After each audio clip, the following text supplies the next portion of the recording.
රුවන් සරණයි පින්වත් ඔබ හැම දෙනාටම සොයන සැනසුමක් ජීවිතේ ලැබුණු මොහොතක ඒ සැනසීමෙන්ම අවබෝධය සොයන මේ පින් සිත උදෙසා අද බෙනර පුර පසළොස්වක පොහෝදා සන්ධ්‍යාවේ බෞද්ධ රූප වාහිනී නාලිකාව මේ මාධ්‍ය ඉතිහාසය තුල ප්‍රථම වතාවට හඳුන්වා දුන් යෝගාසන ධර්මදේශනාව අදත් මේ පින්වත් පරිශ්‍රයේ සිට ආරම්භ කරන්න අපි සූදානම් වන මොහොත. සදහවත්නි වැඩමුකට වදාළ පින්වත් අපගේ ස්වාමින් වහන්සේලා ඊටාම ගෞරවයෙන් নমස්කාර පූර්වකව හඳුනා ගනිමින් පිළිගනිමු. මාවනැල්ල මාවෙල මල්වතු විහාර වාසී මාවනැල්ල මයුරපාද මධ්‍ය මහා විද්‍යාලයේ සහකාර විදුහල්පති ශ්‍රීමත් ආනන්ද සංසදේ ගරු සභාපති පූජනීය පන්නල ආනන්ද පින්වත් අපේ හාමුදුරුවෝ අපි තාම ගෞරවයෙන් සාදුනාද පාත්වමින් පිළිගනිමු. සාදු සාදු සාදු. පින්වත් ස්වාමින් වහන්සේ වගේම මේ යෝගාසන ධර්මදේශනාව පැවැත්වීම වෙනුවෙන් අප සිදු කළා වූ ආරාධනාව පිළිගෙන මේ පරිශ්‍රයට වැඩමකොට වැඩහිඳින ගෞරවනීය ස්වාමින් වහන්සේ කැලණිය වේවැල්දුව ශ්‍රී ඥාන විමලාරාමස්ත විද්‍යා සෝභිත ධර්මායතන වාසී පූජනීය දලුගම සමිත ඥාන පින්වත් අපේ හාමුදුරුවෝත් අපේ තාම ගෞරවයෙන් নমස්කාර පූර්වකව පිළිගන්නවා. අවසරයි අපේ හාමුදුරුවනේ. සාදු සාදු සාදු. ශ්‍රී ලංකාවේ බෞද්ධ කම රකිමින් ඒ බෞද්ධ උරුමය ඇතිව ව්‍යාපාරික කටයුතු වල නිරත වෙන ආයතන පවතින්නේ තාම ස්වල්ප වශයෙන්. ඒ නිසාම අපේ ශ්‍රී ලාංකික දේ රැකගනිමින් ලොවට සද්ධර්මයේ සුවඳ බෙදා දෙන්නට Tamanගේ සේවා ඒ කටයුත්තේදීම දායකත්වයේ ලබා දෙන මේ පින්වතුන් දැන් වසර කිහිපයක සිට අපගේ පුරපසළොස්වක පොහෝදා විකාශය වෙනුවෙන් ස්වකීය දායකත්වයේ කරනවා. අමෘතා සුවඳකුරු ආයතනයේ පින්වතුන් අද මේ පින්කමේ දායකත්වය ගැන කටයුතු කරන විශේෂයෙන්ම ඩාලි බැට්ල සමාගමේ ඒ පින්වතුන් ඒ වගේම ජෝර්ඩාන් අපිසීල කමිටුවේ පින්වත් පිරිසත් අද දිත්ව දායකත්වයක් ලෙසින් මේ පින්කමට දායකත්වයේගෙන කටයුතු කරනවා. අපි ආරාධනා කරනවා එහෙමනම් අද බහු බාහනී සූත්‍රය එහෙම නැත්නම් බොහෝ කතා කරන පුද්ගලයා ගැන වදාළ දෙසුම අද ස්වාමින් වහන්සේලා ඔබ අප වෙනුවෙන් දේශනා කරන්න බලාපොරොත්තු වෙනවා. අපි ආසා තිබෙන්නේ අපිට ඒක කටක් ලැබිලා කන් දෙකක් ලැබිලා ඇස් දෙකක් ලැබිලා තියෙන්නේ වැඩිපුර දකින්න වැඩිපුර අහන්න ටිකක් කතා කරන්න. ඒ නිසා ස්වාමින් වහන්සේලා මේ ගෙවෙන කාල සීමාව තුළ ඔබ අප වෙනුවෙන් මේ උතුම් දේශනාව පවත්වන්නේ අපට සවන් දෙන්න. ඒ නිසා කතා නොකර දිනෙතින් දකිමින් සවනින් අසමින් මේ උතුම් වූ බහුභාණී සූත්‍ර දේශනාවට අපි සවන් දෙමු. අපි ආරාධනා කරනවා අද දායකත්වයෙන් ගැන කටයුතු කරන පින්වතුන්ට ප්‍රථමයෙන්ම ලෞතර බුදුරජාණන් වහන්සේ උදෙසා මල් පූජාවන් සිදු කර ගෞරවනීය ස්වාමින් වහන්සේලාට දෙහැත් වටේ පිළිගන්වා ආරාධනා කිරීම මේ වන විට සිදු වෙනවා.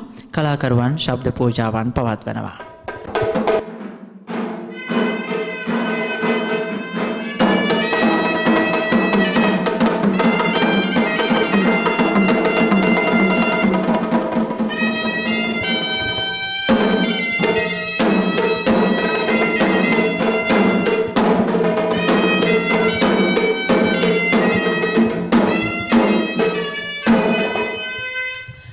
සාදු සාදු සාදු. අවසරයි අපේ හාමුදුරුවනේ. සමන්ත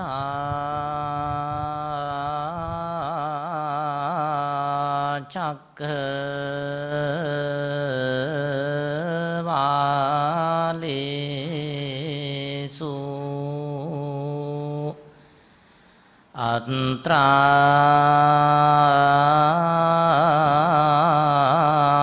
ගච්ඡන්තු දේවතා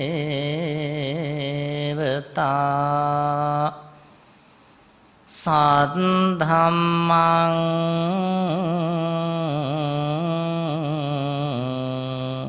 මුනි රාජ රාජස්ස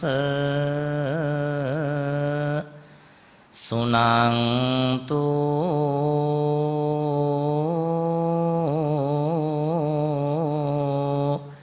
සග්ග මොක්ඛදං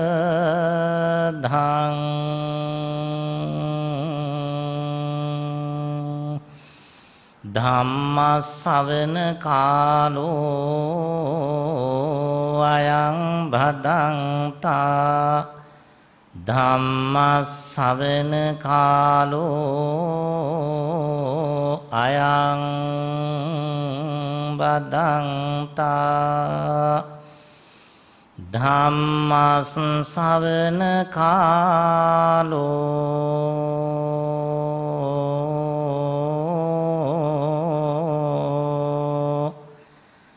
අයං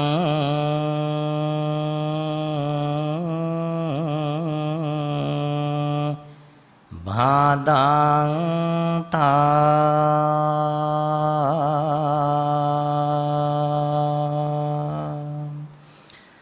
නමෝ තස්ස භගවතු අරහතෝ සම්මා සම්බුද්දස්ස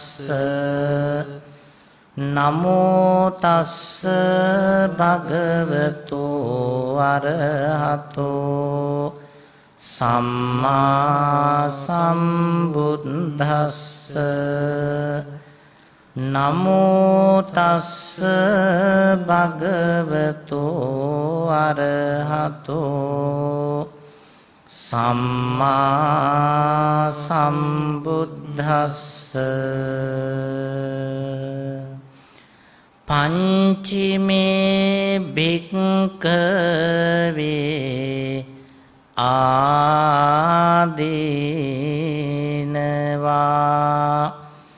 බහුභානිස්මින් පුංගලේ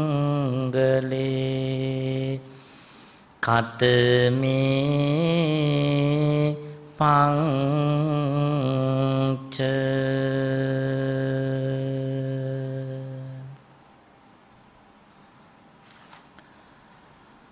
ත්‍රිනිකායික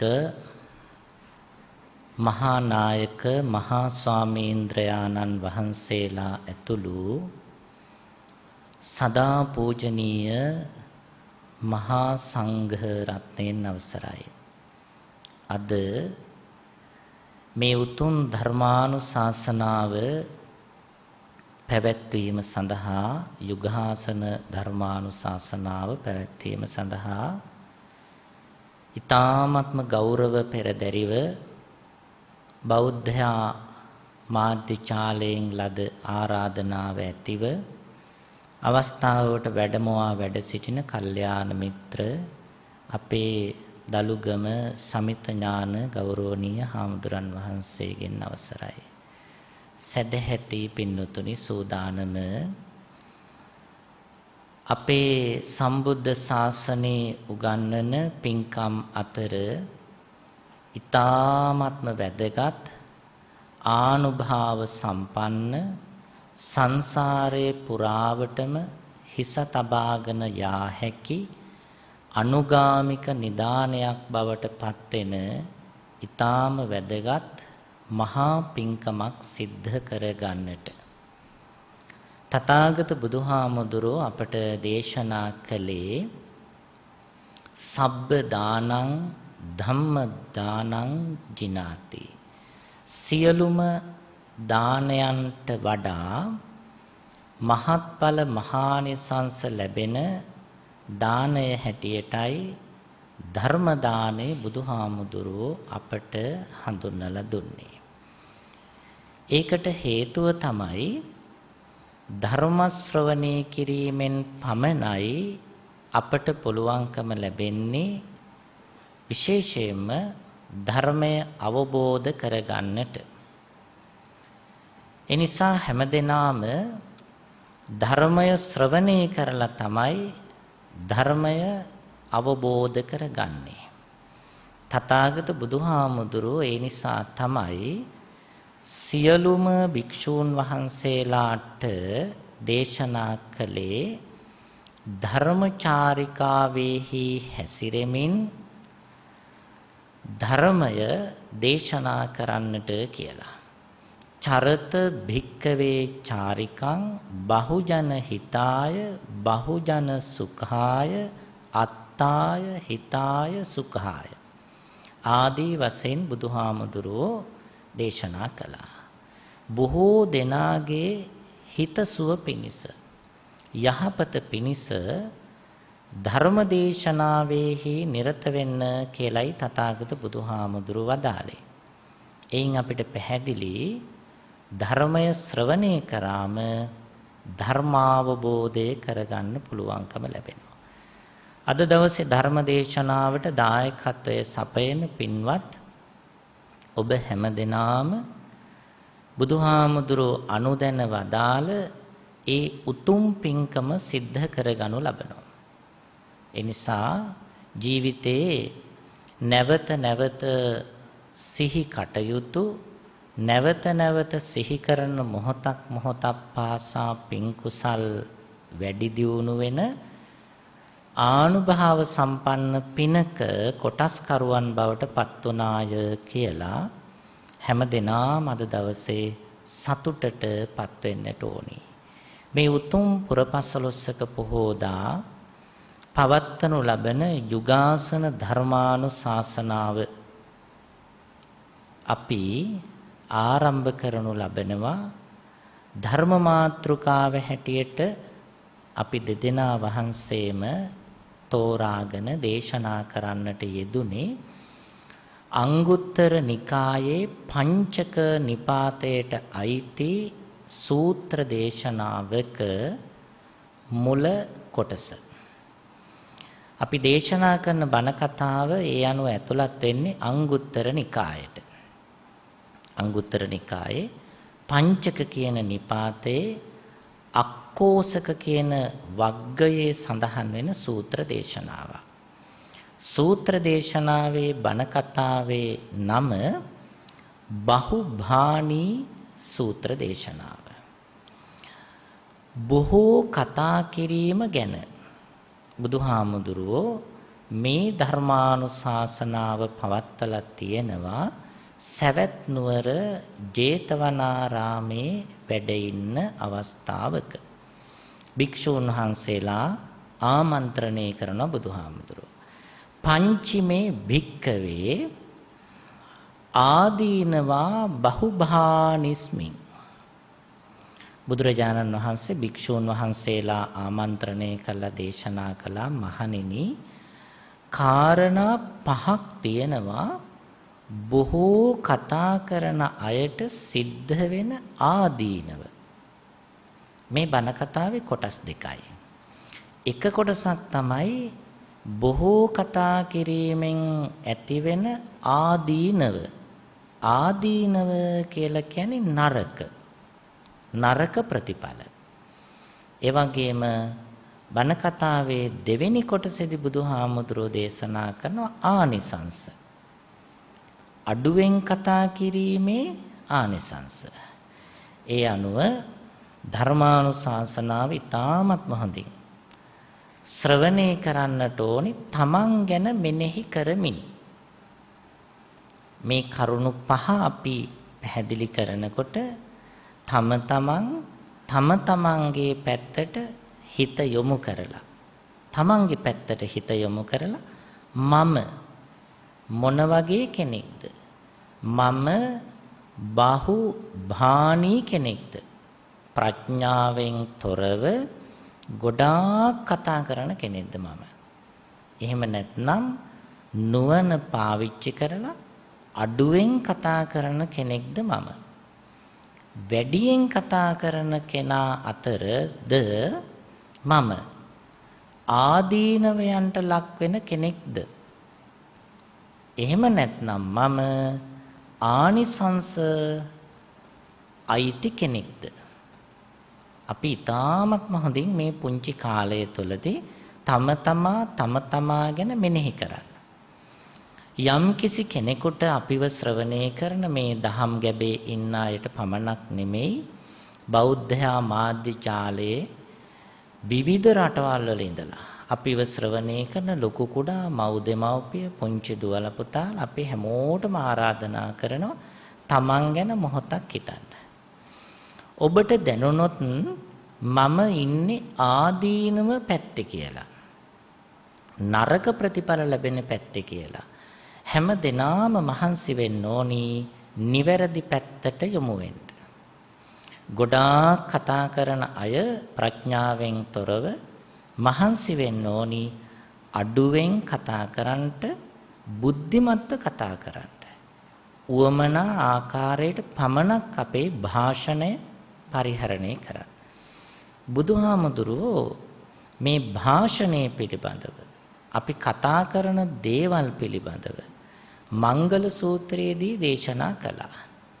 සුභාසිතාච යාවාචා ඒතං මංගල මුත්තමං. සුභාෂිතාච යාවාචා යහපත් වචන කතා කිරීම මංගල්‍යයට හේතුවක්. යහපතට හේතුවක්. අභිවෘද්ධියට හේතුවක්. දියුණුවට හේතුවක්. මෙලොව අපේ ජීවිතවල අභිවෘද්ධිය දියුණුව අපේක්ෂා කරන උදවිය සුභාසිත පාවිච්චි කරන්න ඕන. නිවැරදි වචන, යහපත් වචන, අර්ථපූර්ණ වචන, කාටවත් හිංසාවක් පීඩාවක් නොවන වචන, සිත්‍රි දෙන්නේ නැති වචන, ඒවා සුභාසිත. ඒත් එක්කම තියෙන දුබ්භාෂිත නරක වචන. අද දවසේ අපි අවබෝධ කරගන්නට මහන්සි වෙන්නේ බුදුහාමුදුරුවෝ ඊටාම පැහැදිලිව අපට කරුණු හැටියට දේශනා කරන්නට යෙදුණු මේ වචන භාවිතය පිළිබඳව සුභාෂිත සහ දුබ්භාෂිත පිළිබඳව මමත් අපේ හාමුදුරුවොත් මේ ධර්ම දේශනාව තුළදී ඔබට බුදුහාමුදුරුවෝ දේශනා කොට වදාළ ආකාරයට ඒ දහම් කරුණ දේශනා කිරීමට මේ මොහොතේ සිට බලාපොරොත්තු වෙනවා. අපේ හාමුදුරුවනේ හැම දිනාටම තිරුවන් සරණයි කියලා ප්‍රාර්ථනා කරනවා. වාගීම මූලාසනී වැඩ සිටින අප හිතවත් කල්යාණ මිත්‍ර අපේ පන්නල ආනන්ද හාමුදුරන් වහන්සේ ඇතුළු වැඩ සිටින පරම පූජනීය මහා සංඝරත්නයන් අවසරයි. ශ්‍රද්ධාවන්ත වාසනාවන්ත කාරුණික පින්වත්නි, අද උතුම් පුරපසළොස්වක පොය දවසක් විශේෂයෙන්ම අපේ හාමුදුරුවන් වහන්සේ අද අපි සාකච්ඡා කිරීමට බලාපොරොත්තු වෙන මාතෘකාව පිළිබඳව ඊ타ත්ම පැහැදිලි අර්ථකථනයක් මේ වෙනකොට සිද්ධ කරන්නට යෙදුණා. ඉතින් පින්වත්නි, අපි මේ සංසාර ගමනේ දීර්ඝ කාලයක් නිරත වෙලා ඉන්න සත්වයින් පිරිසක්. එතකොට අපි හැම කෙනෙක්ම අඳුනා ගන්නට ඕන කාරණාවක් තියෙනවා. ඒ තමයි අපේ සසර පෙර පින කියලා කියන්නේ. දැන් සමහර වෙලාවල් වලට පෙර පිනට ලැබිච්ච දේ පිළිබඳව, පෙර පිනෙන් ලැබිච්ච දේ වටිනාකම පිළිබඳව අපිට කිසිම ගාණක් නැහැ. පින්වත්නි, අපිට හොඳ වචන කතා කරන්න ලැබීමම පෙර සසර සිද්ධ කරපු මහා බලගතු පින්කමක්. අපේ හාමුදුරන් වහන්සේ පැහැදිලි කරපු විදිහට මේ සසර මේ ක්ෂණ සම්පත්තිය කියලා කියන්නේ අංග විකල භාවයකින් තොරව හොඳ අවබෝධයකින් යුක්තව කටයුතු කරන්නට අවස්ථාව ලැබෙනවා කියලා කියන්නේ බොහෝම දුකසේ බොහොම කලාතුරකින් ලැබෙන්නට ඕන කාරණාවක්. නමුත් අපි හැම කෙනෙකුටම ඒ ක්ෂණ සම්පත්තිය ලැබුණා. ඒ නිසා ජීවිතේ තම තමන් ඉස්සෙල්ලාම තමන්ගෙම ප්‍රශ්නයක් අහගන්න ඕනේ. ඒ ප්‍රශ්නේ තමයි අපි ජීවිතේ වැඩිපුරම කතා කරලා තියෙන්නේ තමන් ගැනද අනුන් ගැනද කියලා. දැන් බුදුරජාණන් වහන්සේ දේශනා කරනවා ඉස්සෙල්ලාම තමන් ගැන හොයන්නට ඕනේ. ඉස්සෙල්ලාම කතා කරන්නට ඕනේ තමන් ගැන. ඒ නිසා විශේෂයෙන්ම මේ කතාව පිළිබඳ සම්බන්ධයෙන් මේ බහුබාණී කියන සූත්‍ර දේශනාව තුල ඊට වැදගත් කරුණු කීපයක් අන්තර්ගත වෙලා තියෙනවා. ඒ මුසාවාදය, පිසුනා වාච, පරුසා වාච, සම්පප්පලාප කියන මේ කාරණාවල් මේ සූත්‍ර දේශනාවන් තුල අන්තර්ගත වෙලා තියෙනවා. ඒ වගේම තමයි පින්වත්නි මේ අපි කතා කරන වචන දැන් බලන්න සාමාන්‍යයෙන් අපි වචන 100ක් කියන්න ගියොත් එහෙම 100න් 50ක්ම බොරු වචන බවට පත් වෙනවා. ඒ කියන්නේ බොරුව කියන එක අපේ කටින් නිතරම කියවෙන දෙයක් ඒක. දැන් සමහර වෙලාවලට සමහර කෙනෙක් කියනවා අනේ මට මේ නිකං බොරුවක් කියුණා. පින්වත්නි එහෙම කවදාකවත් වෙන්නේ නැහැ. බුදුහාමුදුරුවෝ දේශනා කරන්නේ චේතයිත්වා කම්මං කරෝති කායේන වාචා මනසා. හිතන්න නැතුව කියවෙන්නේ නැහැ කවදාකවත් බොරු. දැන් එහෙම කියනවා නම් අපේ හාමුදුරනේ මලමිනිත් කතා කරනවා. නේද? මලමිනිත් නැගිටලා කතා කරයි මේ හිතන්නේ නැතුව කියනවා නම්. ඒ නිසා අපි සමහර වෙලාවල් වලට සමහර අයට බොරු කරන්න පුරුදු වෙලා තියෙනවා. දැන් ඔය බොරුව කියන එක ගත්තාම බොරුවේ ඥාති ටිකක් තමයි ඔය ඉස්සෙල්ලා මං කිව්වේ. ඒ කියන්නේ කපටිකම, රැවටීම, වංචාව, මුලා කිරීම ඔය ඔක්කොම බොරුවේ ඥාතිවරුය. ඒ කියන්නේ බොරු කියන්න පුළුවන් නම් කෙනෙකුට එයාට කපටිකම් කරන්න හරීම ලේසි. වංචනික දේවල් කරන්න හරිම ලේසි. ඒ නිසා බුද්ධ වචනයක් තියෙනවා බොරු කියන කෙනාට මේ ලෝකේ කරන්න බැරි අපරාධයක් නැහැ. දැන් බලන්න කෙනෙක් සත්තු මරනවා. සත්තු මරලා අහනවා එයා සත්තු මැරුවද? අනේ නෑ නෑ මම නම් කුරා කූඹියෙක්වත් මරන්නේ නෑ. මං කිසි කෙනෙකුට කරදරයක් කරන කෙනෙක් නෙමෙයි. මං එහෙම කවදාවත් උකුණෙක්වත් මකුණෙක්වත් තඩියෙක්වත් ලේන්ඩියෙක්වත් මරන කෙනෙක් නෙමෙයි කියලා මේ සත්තු අමුයේ මරලා බොරු කියන්න පුළුවන්. ප්‍රාණඝාත කරලා. ඊළඟට කෙනෙක් හොරකම් කරනවා. මහා හොරකමක් කරනවා. දැන් අපිට ඔය පැරණි උදාහරණ ගන්න ඕනේ නැහැ. සමහර වෙලාවලට අපේ ඔය රූපවාහිනිය බලනකොට ප්‍රවෘත්ති එහෙම බලනකොට හොරකම් කරපු මිනිස්සු කියන්නේ මොකද්ද? අපි එහෙම නැහැ. අපි නම් කවදාවත් ඔය හොර වැඩ නම් කරන්නේ නැහැ. දැන් බලන්නකො හොරකම් කරලත් බොරු කියන්න පුළුවන් නේද? හොරකම් කරලා බොරු කියන්න පුළුවන්. හොරකම් කරේ නෑ මම නම් කවදාකවත් කිසිම කෙනෙක්ගේ දෙයක් ගන්නෙ නෑ. තඹ සතයක් මං අරගෙන නෑ කාගෙන්වත්. කිසි දෙයක් මං හොරකම් කරලා නැහැ කියලා හොරකම් කරලත් බොරු කියන්න පුළුවන්. ඊළඟට තව කෙනෙක් ගිහිල්ලා ඔන්න කාමයේ වරදවා හැසිරෙනවා. දැන් අහනවා මේ ඔයා මේ කාමයෙන් වරදවා හැසිරලා තියෙනවද?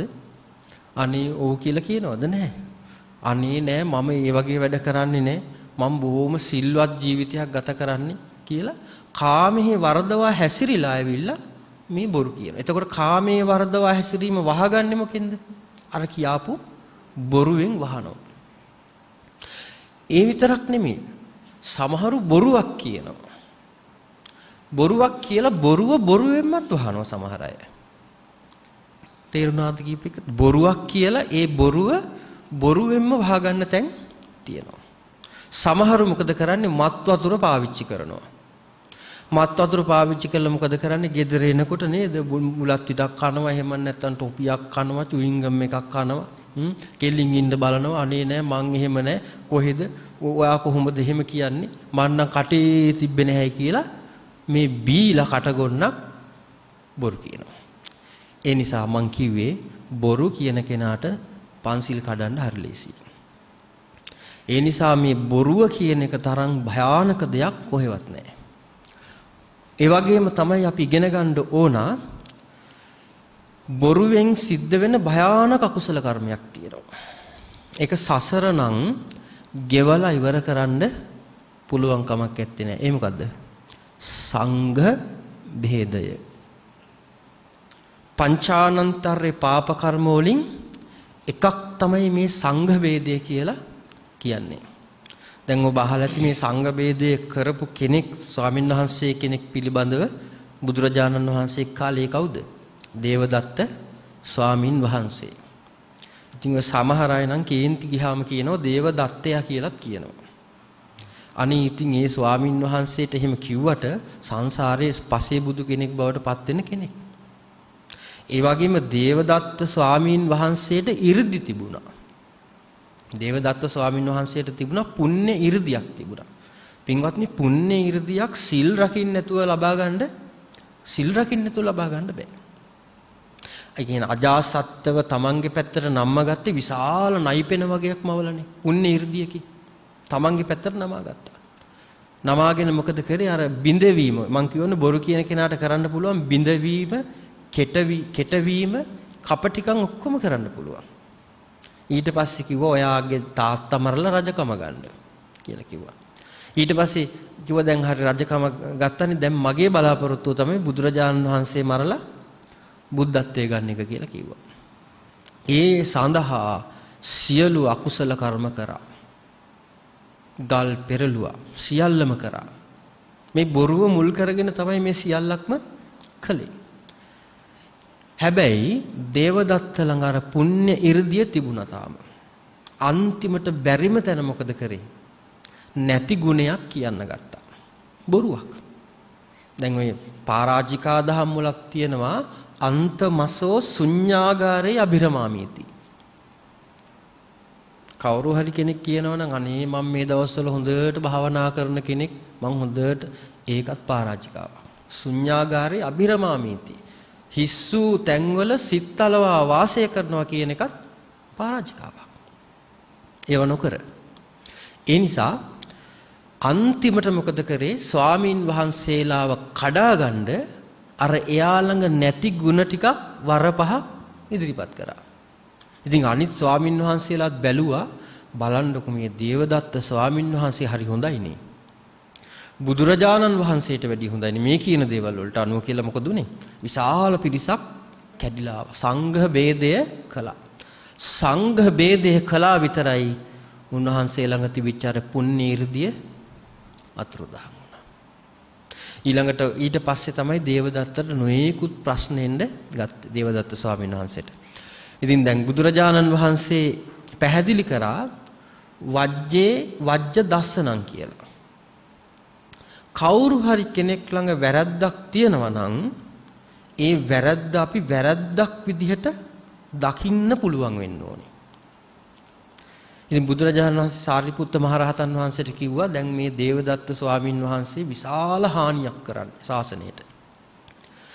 පින් තියෙන අය, නිවන් දකින්න හැකියාවල් තියෙන අය සම්පූර්ණයෙන්ම අපාගත කරනවා දැන් ඇවිල්ලා. ඒ නිසා දන්න තැන් වලට ගිහින් කියන්න කිව්වා දේවදත්ත කියලා කියන්නේ මේ විදිහේ මිත්‍යා දෘෂ්ටියක් වපුරන කෙනෙක් කියලා.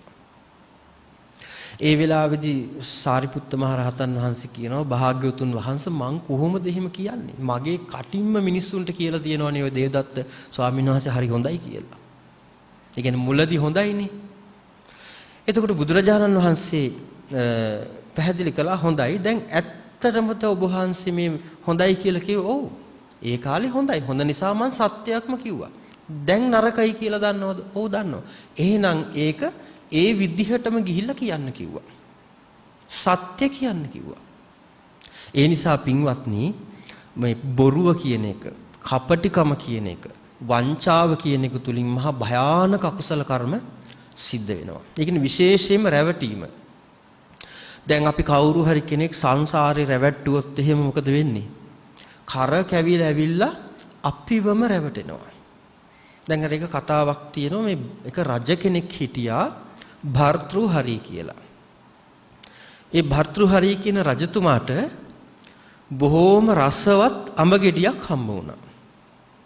ඉතින් රජතුමා බැලුවා මේක මේ බොහෝම කලාතුරකින් හම්බ වෙන අඹ ගෙඩියක්. මේක මේ රජවරුන්ට විතරයි හම්බ වෙන්නේ. මේක ලේසියෙන් කාටවත් ලැබෙන්නේ නැහැ කියලා රජතුමා අගබිසවට දෙන්නේ නැතුව රජතුමාට ඉන්නවා අනියම් බිරිඳක්. දැන් මොකද කරේ?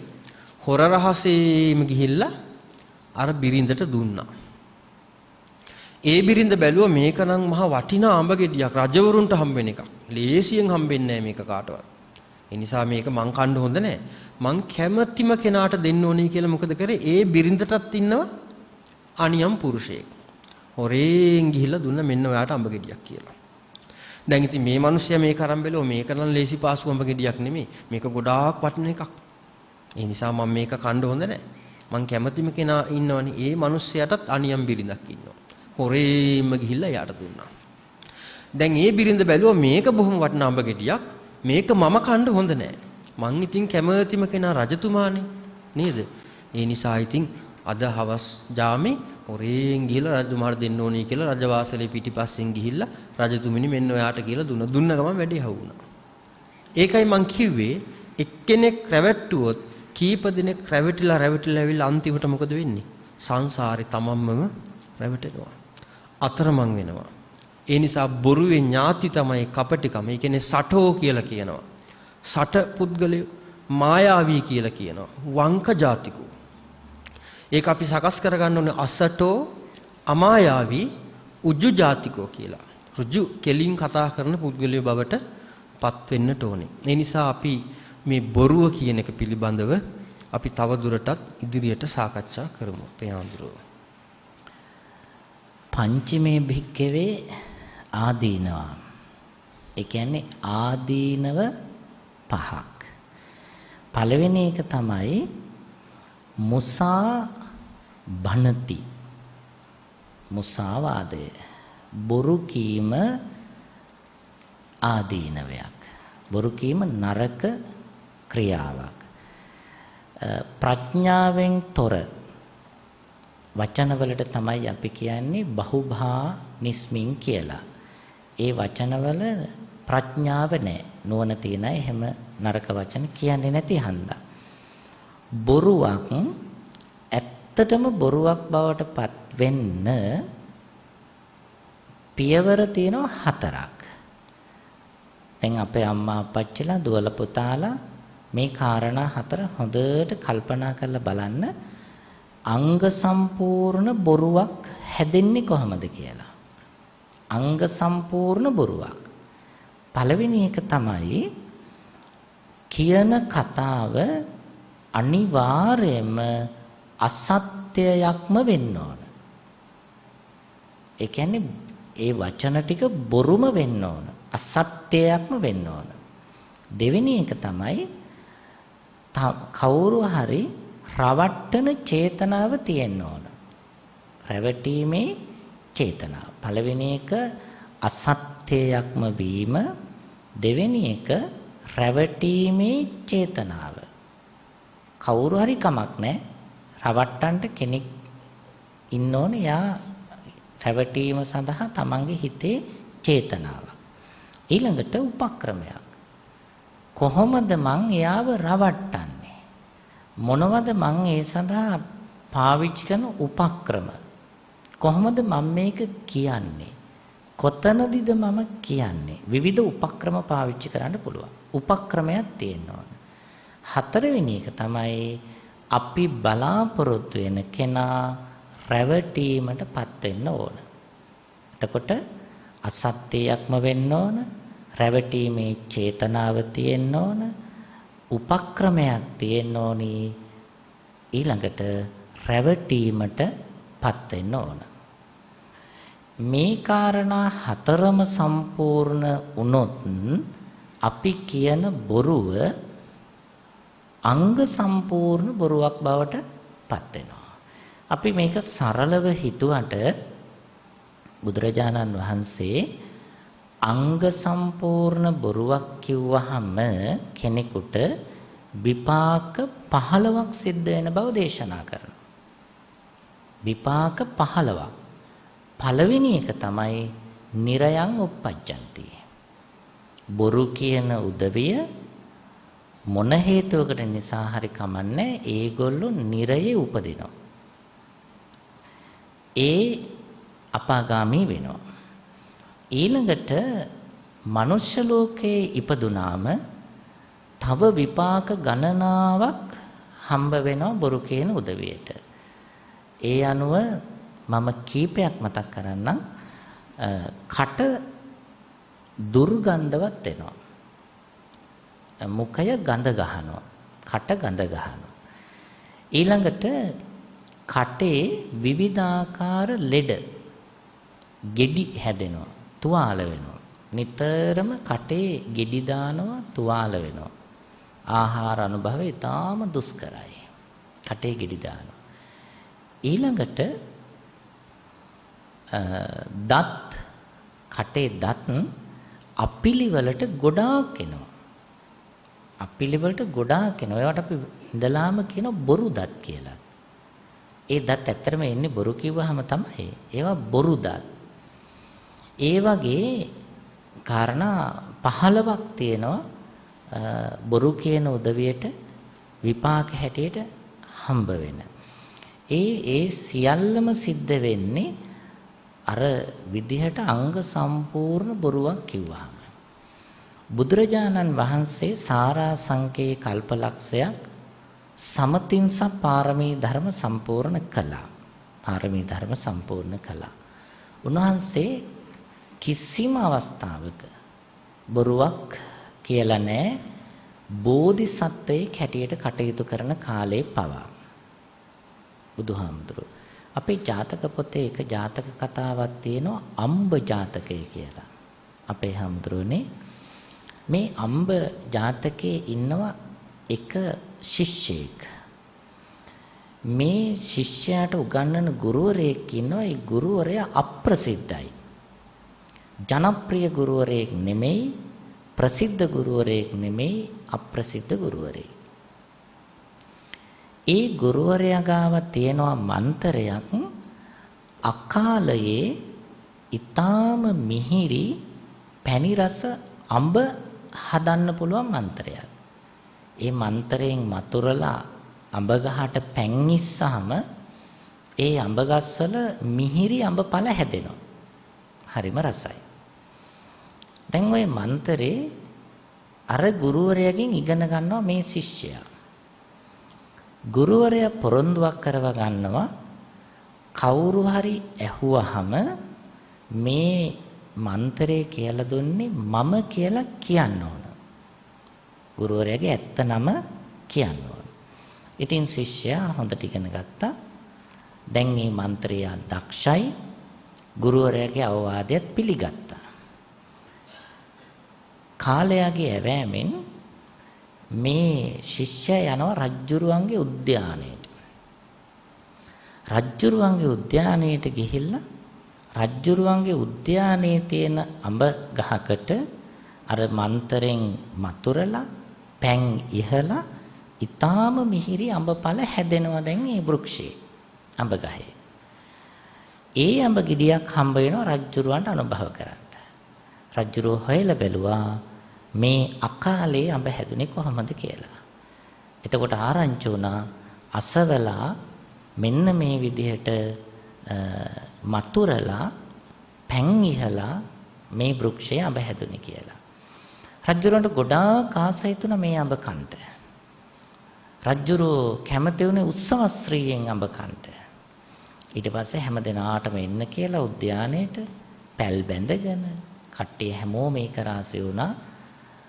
අර ඒ මන්තරේ පුළුවන් ශිෂ්‍යයාටත් එන්න කිව්වා. රජ්ජුරුව අහනවා කවුද මේ මන්ත්‍රය කියලා දුන්නේ? එතකොට මේ ශිෂ්‍යයාට හිතෙනවා අර අප්‍රසිද්ධ ගුරුවරයාගේ නම නොකිය ප්‍රසිද්ධ ගුරුවරයෙක්ගේ නම කියන්න. එතකොටම මෙයා මොකද කළේ? රජ්ජුරුවෝ දන්න හඳුනන ජනප්‍රිය ප්‍රසිද්ධ ගුරුවරයෙක්ගේ නම කියලා කිව්වා. මං අහවලාගෙන් ඉගෙන ගත්තේ. අහවලාගෙන් ඉගෙන ගත්තේ. රජ්ජුරුවෝ සතුටු වෙනවා. රජ්ජුරුවෝ සතුටු වෙලා කියනවා බොහොම හොඳයි. මං ඒ මිහිරි අඹපල කන්න අදත් ආසයි. මට නැවතත් අපේ උද්‍යාන වෘක්ෂයක අඹ ඒ විදිහට පැණි රස අඹ හදලා දෙන්න කියලා. දැන් මේ ශිෂ්‍යයා පැන් කෙන්ඩියක් අතර අරගෙන ඒක අඩි කීපයක් පිටිපස්සේ ඉඳලා මතුරන්න ඕන. පැන් කෙන්ඩිය අරගෙන මතුරන්න මතක් කරනවා මන්තරේ මතක් වෙන්නේ නැහැ. හරි ගැටලුවක්. රජ්ජුරුවෝ ඊට පස්සේ අහනවා ඇයි එහෙම වුනේ? එතකොට මෙයාට ඇත්ත කියන්න වුණා.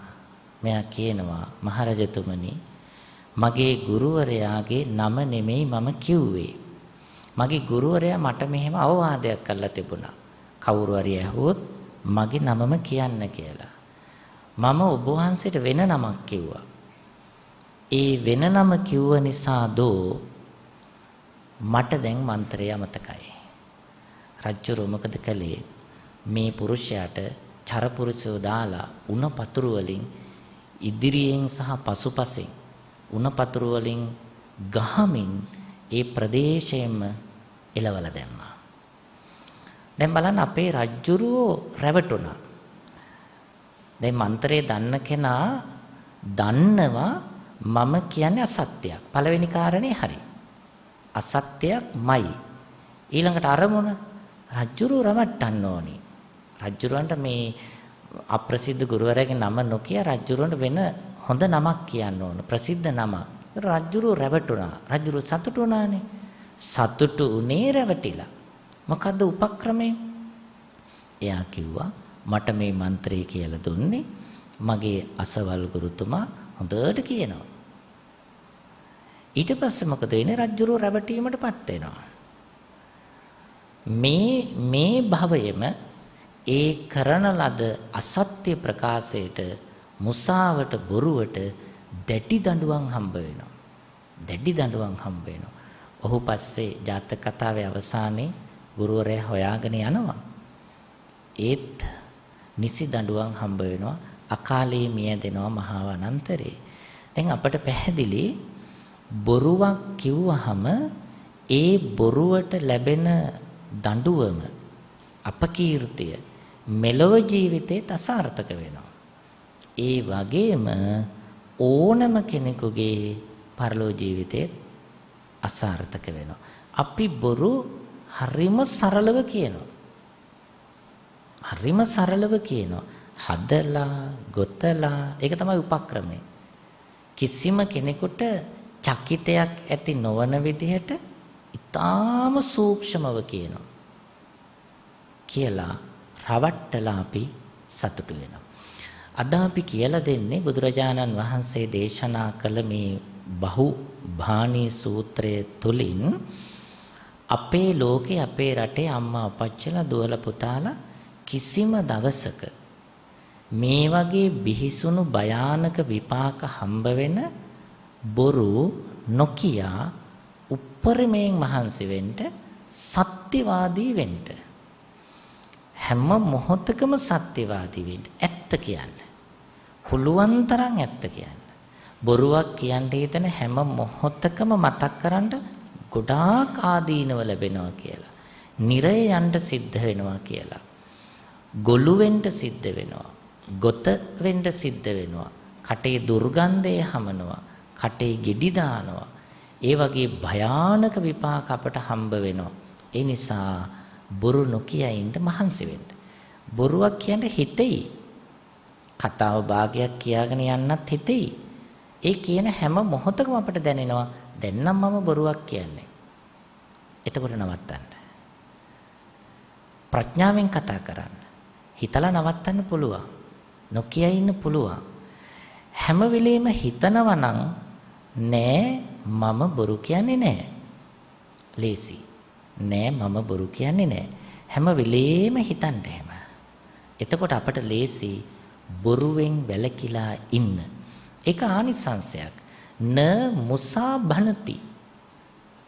නෑ මං බොරු කියන්නේ නෑ. න මුසා භනති. මන්ත්‍රයක් වගේ කටපාඩම් කරන්න.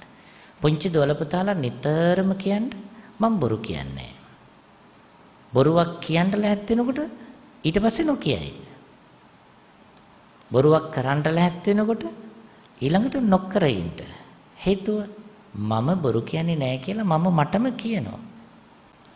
ඒ කියන කතාවේ පිහිටා අපි කටයුතු කරන්න මහන්සි වුණොත් උත්සාහයක් දැරුවොත් ඇත්තටම පුළුවන්. ඇත්තටම බොරු නොකිය ඉන්න පුළුවන්. බොරු කියන ප්‍රමාණය අඩු කරගන්න පුළුවන්. ඒකට හොඳම දේ තමයි අඩුවෙන් කතා කිරීම. ටිකක් කතා කරන්න. උවමනා පමණට විතරක්. අපේ බුදුහාමුදුර ගොඩාක් අඩුවෙන් කතා කළේ. හැම වෙලේම බුදුහාමුදුර ධර්මදේශනා නොකරන වෙලාවන් වලදී විවේකීව වැඩ හිටියේ. නිශ්ශබ්දව වැඩ හිටියේ. ජීවක අඹ වනයේට අජාසත් රජුරු බුදුහාමුදුර මුණ ගැහෙන්න යනකොට බුදුහාමුදුරුව ඇතුළු හාමුදුරුවරු 500ක් ඒ අඹ වීනේ වැඩ ඉන්නවා. රජුරුව බුදුහාමුදුරුව කවුද කියලා හෙව්වා. හොයාගන්න බැරි වුණා. ආපහු ආනන්ද හාමුදුරුව හම්බ වෙන්න එනවා. ස්වාමීනි මට බුදුහාමුදුරුව අඳුන ගන්න අමාරුයි. හාමුදුරුව 500 නමක් ජීවක අඹ වනේ වැඩ ඉන්නවා. උන්වහන්සේලා හුස්ම ගන්න හඬක් ඇහෙන්නේ නැහැ. කැස්සක හඬක් ඇහෙන්නේ නැහැ. net විවර කරලා බැලුවේ නෑ. ස්වාමීනි හරිම නිහඬයි. කතා කර කර කෑග ගහ හිටියේ නෑ. ඒ නිසා මට බුදුහාඳුර අඳුන ගන්න බැරි වුණා. පස්සේ ආනන්ද හාමුදුරුවෝ දේශනා කරනවා මහරජතුමනි ඒ උද්‍යානයේ තියෙන ලොකුම වෘක්ෂය ලොකුම අඹ ගහ යටට ගිහිල්ලා එතන ඉන්න හාමුදුරුවන්ට කතා කරන්න. කතා කළ ඔබ වහන්සේද බුදුහාඳුරුවෝ කියලා අහන්න කමක් නෑ. ඒ නිහඬභාවයේ බින්දට කමක් නෑ. ඒ තුලින් අපිට පැහැදිලි බුදුහාඳුර මොනතරම් නිහඬද කියලා.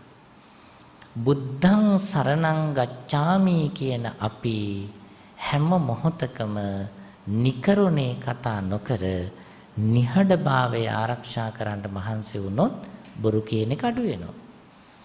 ඊළඟට අපිට බුදුහාඳුර දේශනා කරන්නේ පිසුණං භනති. ඒ කියන්නේ කේලාම් කීම. පිසුනම් බහනති කියන්නේ කේලාම් කීම. අපේ හැමදෙරෝනේ කේලම් කියන කොටත් කාරණා 4ක් උවමනා වෙනවා. දැන් අපිව ශ්‍රවණය කරන අම්මා අප්පච්චිලා දොළ පුතාලා බලන්නකෝ. පළවෙනි එක තමයි ભેද කිරීමට කවුරු හරි ඉන්න ඕනේ. කේලමක් කියනවා නම් ભેද කරන්න දෙන්නෙක් ඉන්න ඕන. කවුරු හරි කණ්ඩායමක් දෙන්නෙක්. ඊට පස්සේ චේතනාව තියෙන්න ඕන. මම ওই දෙන්න අතර කොහොම හරි ભેදයක් ඇති කරනවා. තරහවක් ඇති කරනවා. එහෙම කියලා දෙන්නේ නෑ මං ওই දෙන්නට හොඳට ඉන්න. ওই පවුලට මං හොඳට ඉන්න දෙන්නේ නෑ. කමක් නෑ ඔහොම වෙච්ච දෙන්කෝ. මං දෙන්නේ නෑ හොඳට ඉන්න. බලමුකෝ තව ටික කාලයයි. දැන් හිතේ තියෙනවා චේතනාවක් ඒගොල්ලෝ ભેද කරන්න. තුන්වෙනි එක තමයි උපක්‍රමයක් කල්පනා කරනවා. කොහොමද කියන්නේ? කොතනද කියන්නේ? මොකද්ද කියන්නේ? මොන විදිහටද කියන්නේ කියලා. හොඳට උපක්‍රමයක් කල්පනා කරනවා. ඒකල අපි කියනවා මම මේ දවස් 2ක් 3ක්ම මහත්තයා හම්බ වෙනකන් කියලා හිටියේ. ඊයේත් හම්බ වුණා. මං කියන්නටමත් හදලා ආයි කිව්වේ නෑ. ඒත් ඉතින් මේක නොකියමත් බෑ. කියන්නම ඕන. ඇත්තම වගේ කියනවා. ගොඩාක් දවස් හිතා ඉඳලා වගේ හදලා කියනවා. ඒ ભેද කිරීමේ චේතනාව හිතේ තියාගෙන හොඳ උපක්‍රමයක් ඒකලා කියනවා. එතකොට මොකද වෙන්නේ? එය අහන ක්ෂණයෙම ඒ දෙන්නගේ මනසේ බිඳීම ඇති වෙනවා. ඒ මනසේ බිඳීම ඇති වෙනකොටම අකුසලයේ සිද්ධ වෙනවා. ඔය පිසුනම් බණති කියන කේලම් කීමේ අකුසලය ඒ දෙදෙනා අතර ඒ මනසේ බිඳ වැටීම ඇති වෙන ක්ෂණයම සිද්ධ වෙනවා. කාරණා 4යි අවශ්‍ය. ભેද කිරීමට කෙනෙක් ඉන්න ඕනි. චේතනාවක් තියෙන්න ඕන. උපක්‍රමයක් තියෙන්න ඕනි. අපි බලාපොරොත්තු වන දෙන්න අතර බෙදීම, බිඳ වැටීම, තරහා ගොඩනගෙන්න ඕනි අපේ හාමුදුරුවනේ මේ ඊ타ත්ම බරපතල අකුසල කර්මයක්. එහෙමයි.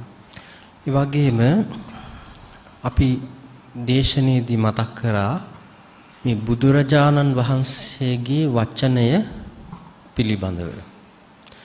ඒ වගේම මේ බුදුරජාණන් වහන්සේ නිශ්ශබ්දතාවයට බොහෝම කැමතියි කියලා මතක් කරා අපේ හාමුදුරුවෝ. දවසක් මේ ස්වාමින් වහන්සේ කෙනෙක් නන්දක කියලා. උන්වහන්සේ ධර්මයක් දේශනා කරනවා භික්ෂුන් වහන්සේලාට යම් බණ පදයක් පැහැදිලි කරමින් ඉන්නවා.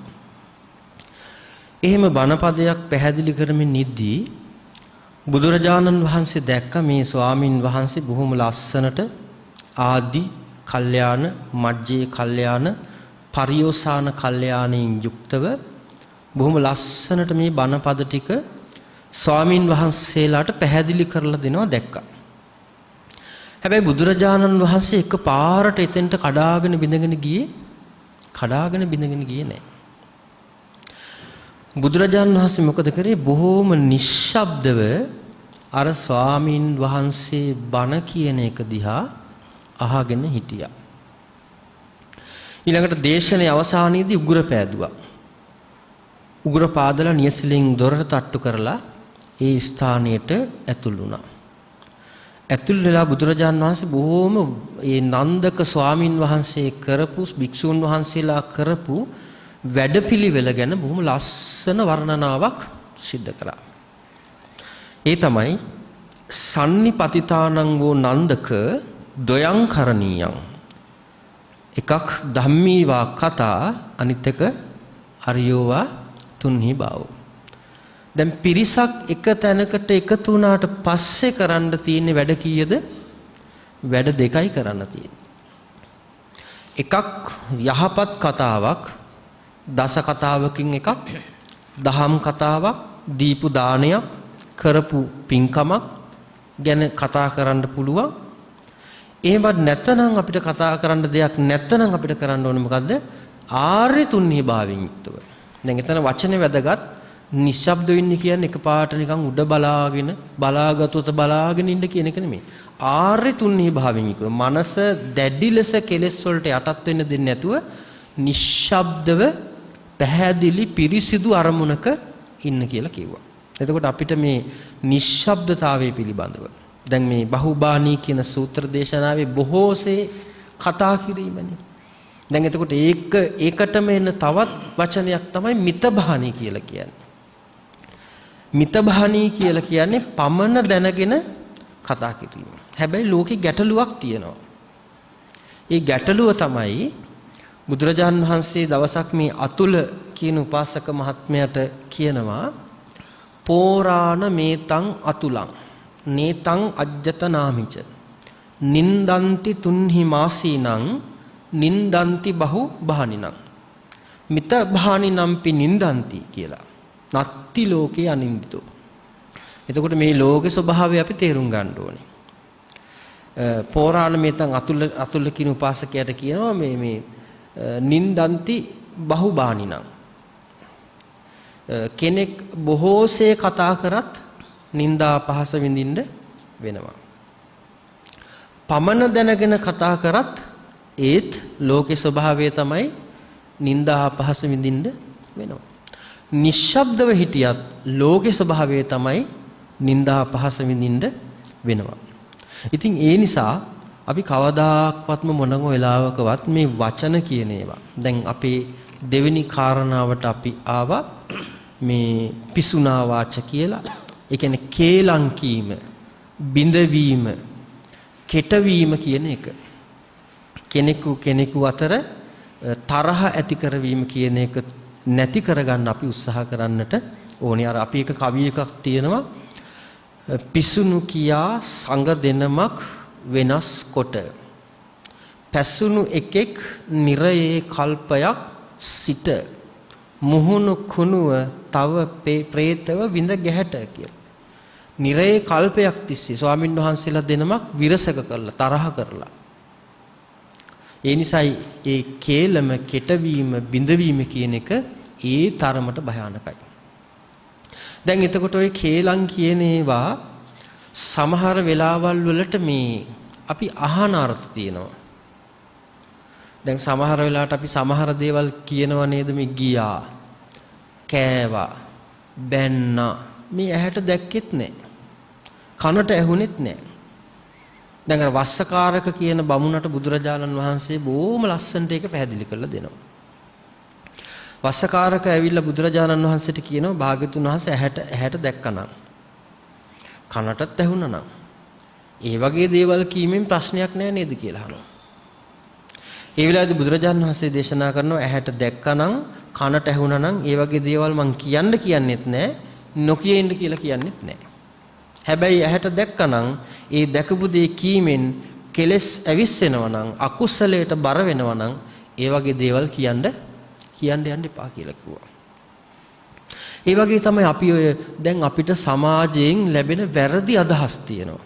දැන් අපි ඉස්සර ගමේ ගොඩේ නම් අපි කියනවා ගණන් ගන්න එපා. මොකද කියන්නේ මේ කනින් අහලා අනික් කනින් පිට කරන්න කියනවනේ නේ. දැන් සමහර වෙලාවට අපි අපේ අතින් ඒක වෙන්නේ නැහැ. අපි මොකද කරන්නේ මේ කනින් අහනවා. මේ කනින් අහලා ඔකට ස්පිල්ලක්, පාපිල්ලක්, ඇලපිල්ලක්, කොම්බුවක් දෙක එකතු කරලා කොහෙන්ද පිට කරන්නේ? අනික් කනින් නෙමෙයි. කොහෙන්ද? කටින්.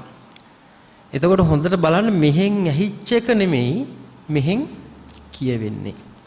ඒ නිසා බුදුහාඳුරු දේශනා කරන හොඳ දෙයක් කතා කරන. දැන් සමහර වෙලාවට උපාසකම්ම මේ හොඳ දෙයකින් පටන් ගන්නවා. කොහොමද පටන් ගන්නෙ? අනේ හරි හොඳයි බණ ටික. මේ හාමුදුරුවන්ගේ කියපු බණ ටික හරි බොහොම ලස්සනට කිව්වා. ඉස්සෙල්ලා අපි කතා කරන්නේ මොකද්ද? බණ ගැන කතා කරනවා. දැන් ඔහොමනේ වෙන්නේ කට්ටිය එකතු වුණාට පස්සේ. ඊට පස්සේ මොකද වෙන්නේ? බණ කියපු කෙනා ගැන කතා කරන්න ගන්නවා. බොහොම ප්‍රියමනාපයි හැඩරුව අනම්මනම් කතා කරනවා. ඊට පස්සේ මොකද බලන්නේ? මේ හාමුදුරුවෝ ආපු වාහනේ ගැන. වාහනේ හොඳයි නේද? ඒකනේ මෙච්චර ගහනකට මේ කොහොමද මේ දන්නේ නැහැ නේද? ඊට පස්සේ වාහනේට යනවා.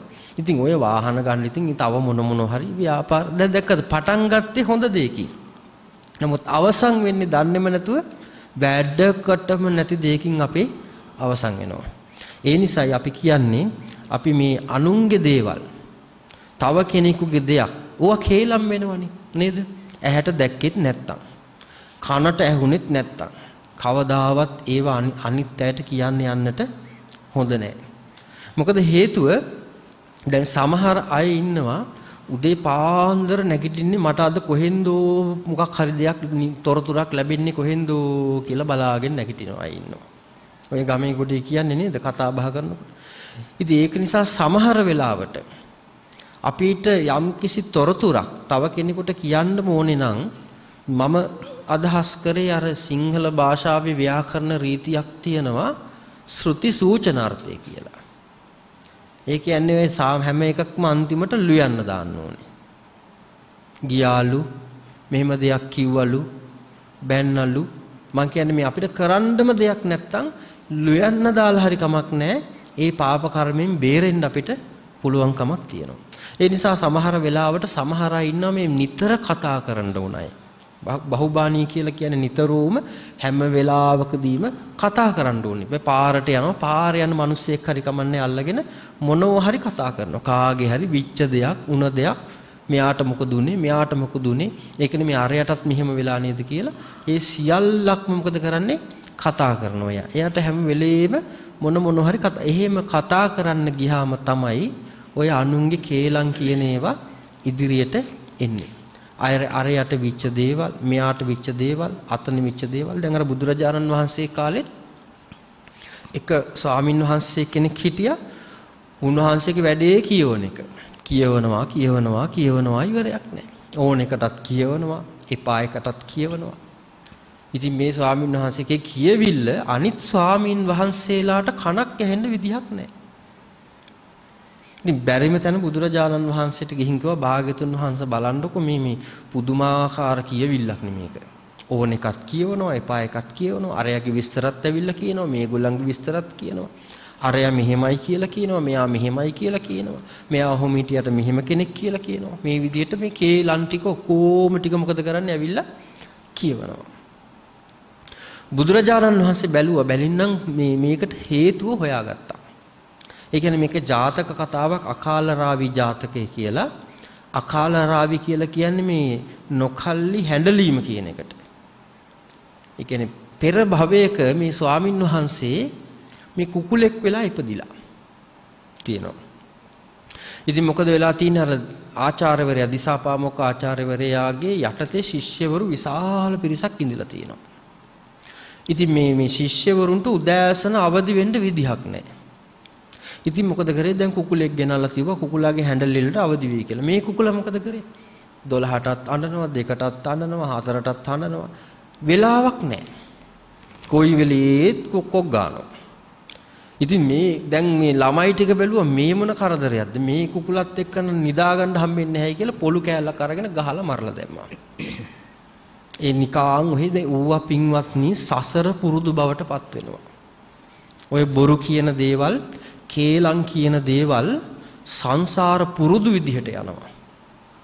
ඒකනේ බොරු කියන කෙනාට, කේලම් කියන කෙනාට කිසිම බයක් ඇති වෙන්නේ නැහනේ.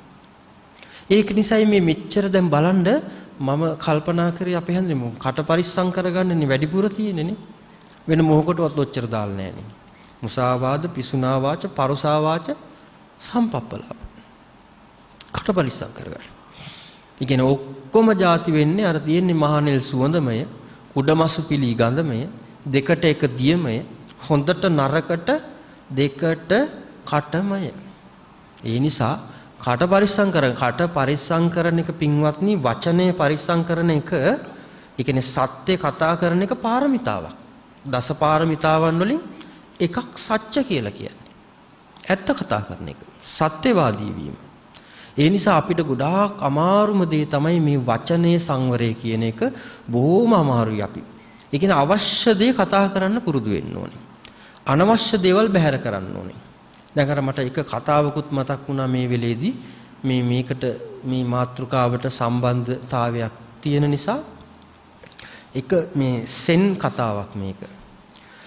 සෙන් පන්සලක ස්වාමින් වහන්සේලා 4 නමක් වැඩ හිටියා. දැන් උන්වහන්සේලා සාකච්ඡා කරගත්ත අපි අදින් සතියක් යනකම් කිසි කෙනෙක් කතා කරන්නේ නැතුව ඉමු. එක එක්කිනාගේ දේවල් අරයට විච්ච දේවල් මෙයාට විච්ච දේවල් ඉතින් මේවා කතා නොකර එයාගේ විස්තර මෙයාට කියන්නේ නැතුව මෙයාගේ විස්තර අරයට කියන්නේ නැතුව අපි දැඩි වීරයෙන් යුක්තව ඉමු අපි සතියක් ඉමු කියලා ස්වාමින් වහන්සේලා 4 දෙනාම කතිකා කරගත්තා. දැන් ඔන්න මෙහෙම කතා කරලා පළවෙනි දවසේ රෑ වීගෙන එනකොට මොකද උනේ? එක හාමුදුරු කෙනෙක් අර පන්සලේ යබිත්තියට කිව්වා මේ දැන් මේ රෑ වෙලා තියෙන්නේ. ආන් අර පහන පත්තු කරලා මෙන්න මෙහෙන් එල්ලන්න කිව්වා. ඒක දැකපු දෙවෙනි හාමුදුරුවෝ කිව්වා දැන් මේ ඔයා මොකටද මේ යබිත්තියත් එක්ක කතා කරේ? දැන් අපි පොරොන්දු වුණානේ කාත් එක්ක කතා කරන්නේ නැතුව ඉමු කියලා. ඇයි ඔයා කතා කරේ කියලා ඇහුවා. ඕක දැකපු තුන්වෙනි හාමුදුරුවෝ කිව්වා මගේ ඇස් දෙකටම දැක්කා දැන් ඔයාලා දෙන්න කතා කර කර ඉන්නවා. ඔයාලා දෙන්නම මේ වැඩසටහනින් අස් කරලා දානවා කිව්වා. ඕක දැකපු හතරවෙනි හාමුදුරුවෝ කිව්වා ඔයාලා තුන්දෙනාම මෝඩයෝ මං විතරයි කතා කරේ නැත්තේ කියලා. දැන් බලන්න අන්තිමට මොකද වෙලා තියෙන්නේ? 4 දෙනාම දන්නේම නැතුව කට ඇරලා. ඒ නිසායි කියන්නේ මේ වචනය කියන එක අපි හැම වෙලාවකදීම සංවර කරගන්න. වචනයක් කතා කරනකොට විතක්කෙත්වා විචාරෙත්වා පච්චා වාචං භින්දත. ඒකයි දේශනේ සඳහන් වෙන්නේ හොඳට හිතලා හොඳට කල්පනා කරලා වචන කියන්න. ඒ නිසා මුසාවාද මේ පිසුනා වාච කියන දේවල් කෙනෙක් බිඳවීම සඳහා බොරු කීම. එතකොට ඒ සඳහා අපිට අනුන්ගේ කේලම් හොයන්න වෙනවා. සමහර වෙලාවට නැති දේවල් ඇති කරලා කියන්න වෙනවා. ඒ නිසා අපේ හාඳුරු මතක් කරපු විදිහට දැන් සමහර වෙලාවල් වලදී ඔය ගොඩාක් දුරට මේ මුඛාශ්‍රිත ඇති වෙන ලෙඩ රෝග වලට ප්‍රධානම හේතුව තමයි මේ බොරු කීම. දැන් අර බුදුරජාණන් වහන්සේගේ කාලේ 80 මහා ශ්‍රාවකයන්න් වහන්සේලාගෙන් එක ස්වාමින් වහන්සේ කෙනෙක් තමයි මේ උත්පලගන්ධ මහරහතන් වහන්සේ කියලා කියන්නේ. ඉතින් උන්වහන්සේ කතා කරනකොට මොකද වෙන්නේ? මුඛයෙන් මේ නිල් මහනෙල් සුවඳක් විහිදෙනවලු. ඈතට මහනෙල් මල් සුවඳක් එනවලු.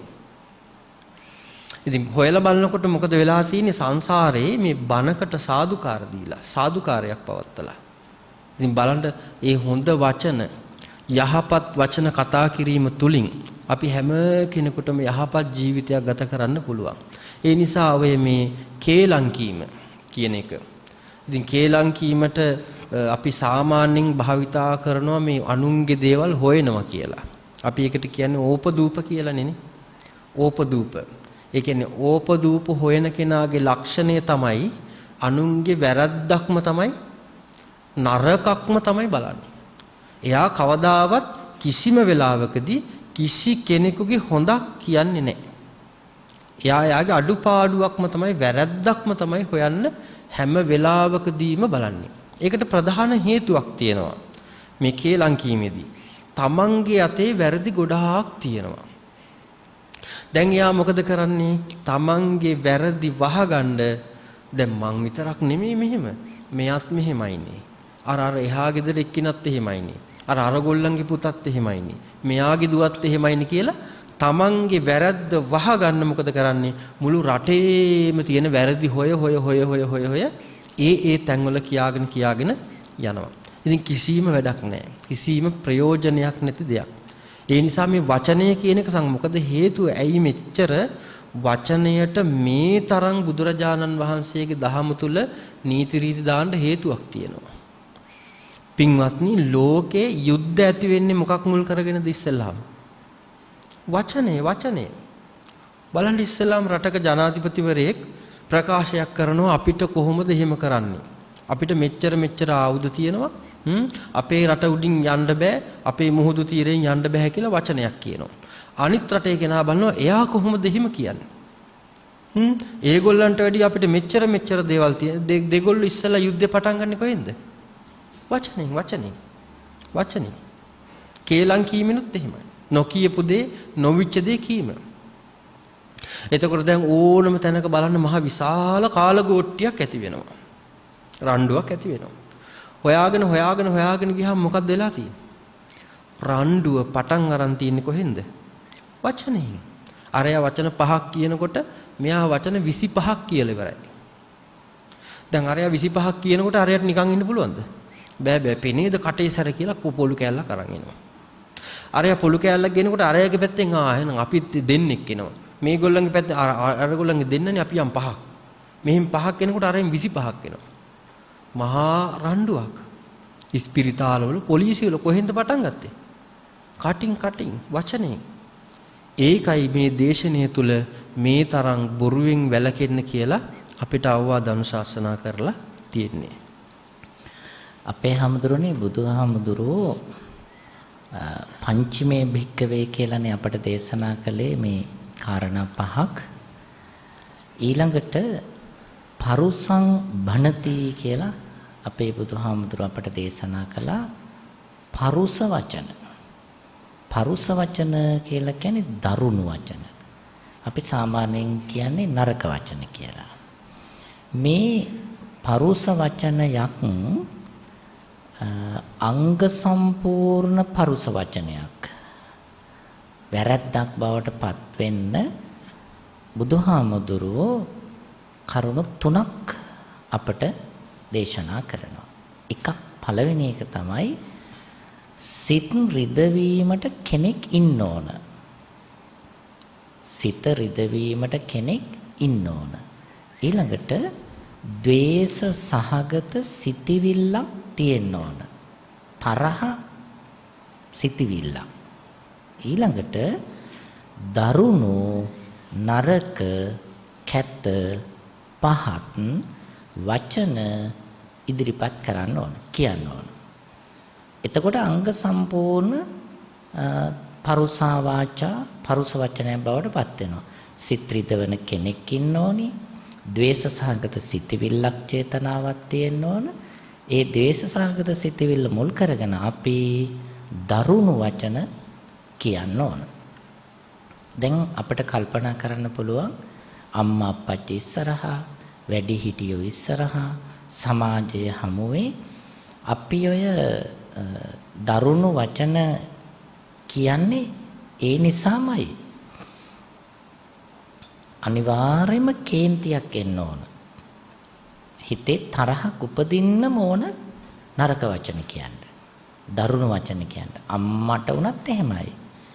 දුවේකට හරි පුතේකට හරි අම්මාට බැන්නොත් අම්මගේ හිත රිද්දන අදහස ඇතිව බැන්නොත් ඒ බනින්න බෑ කරුණාවෙන්. කරුණාවෙන් බනින්න බෑ.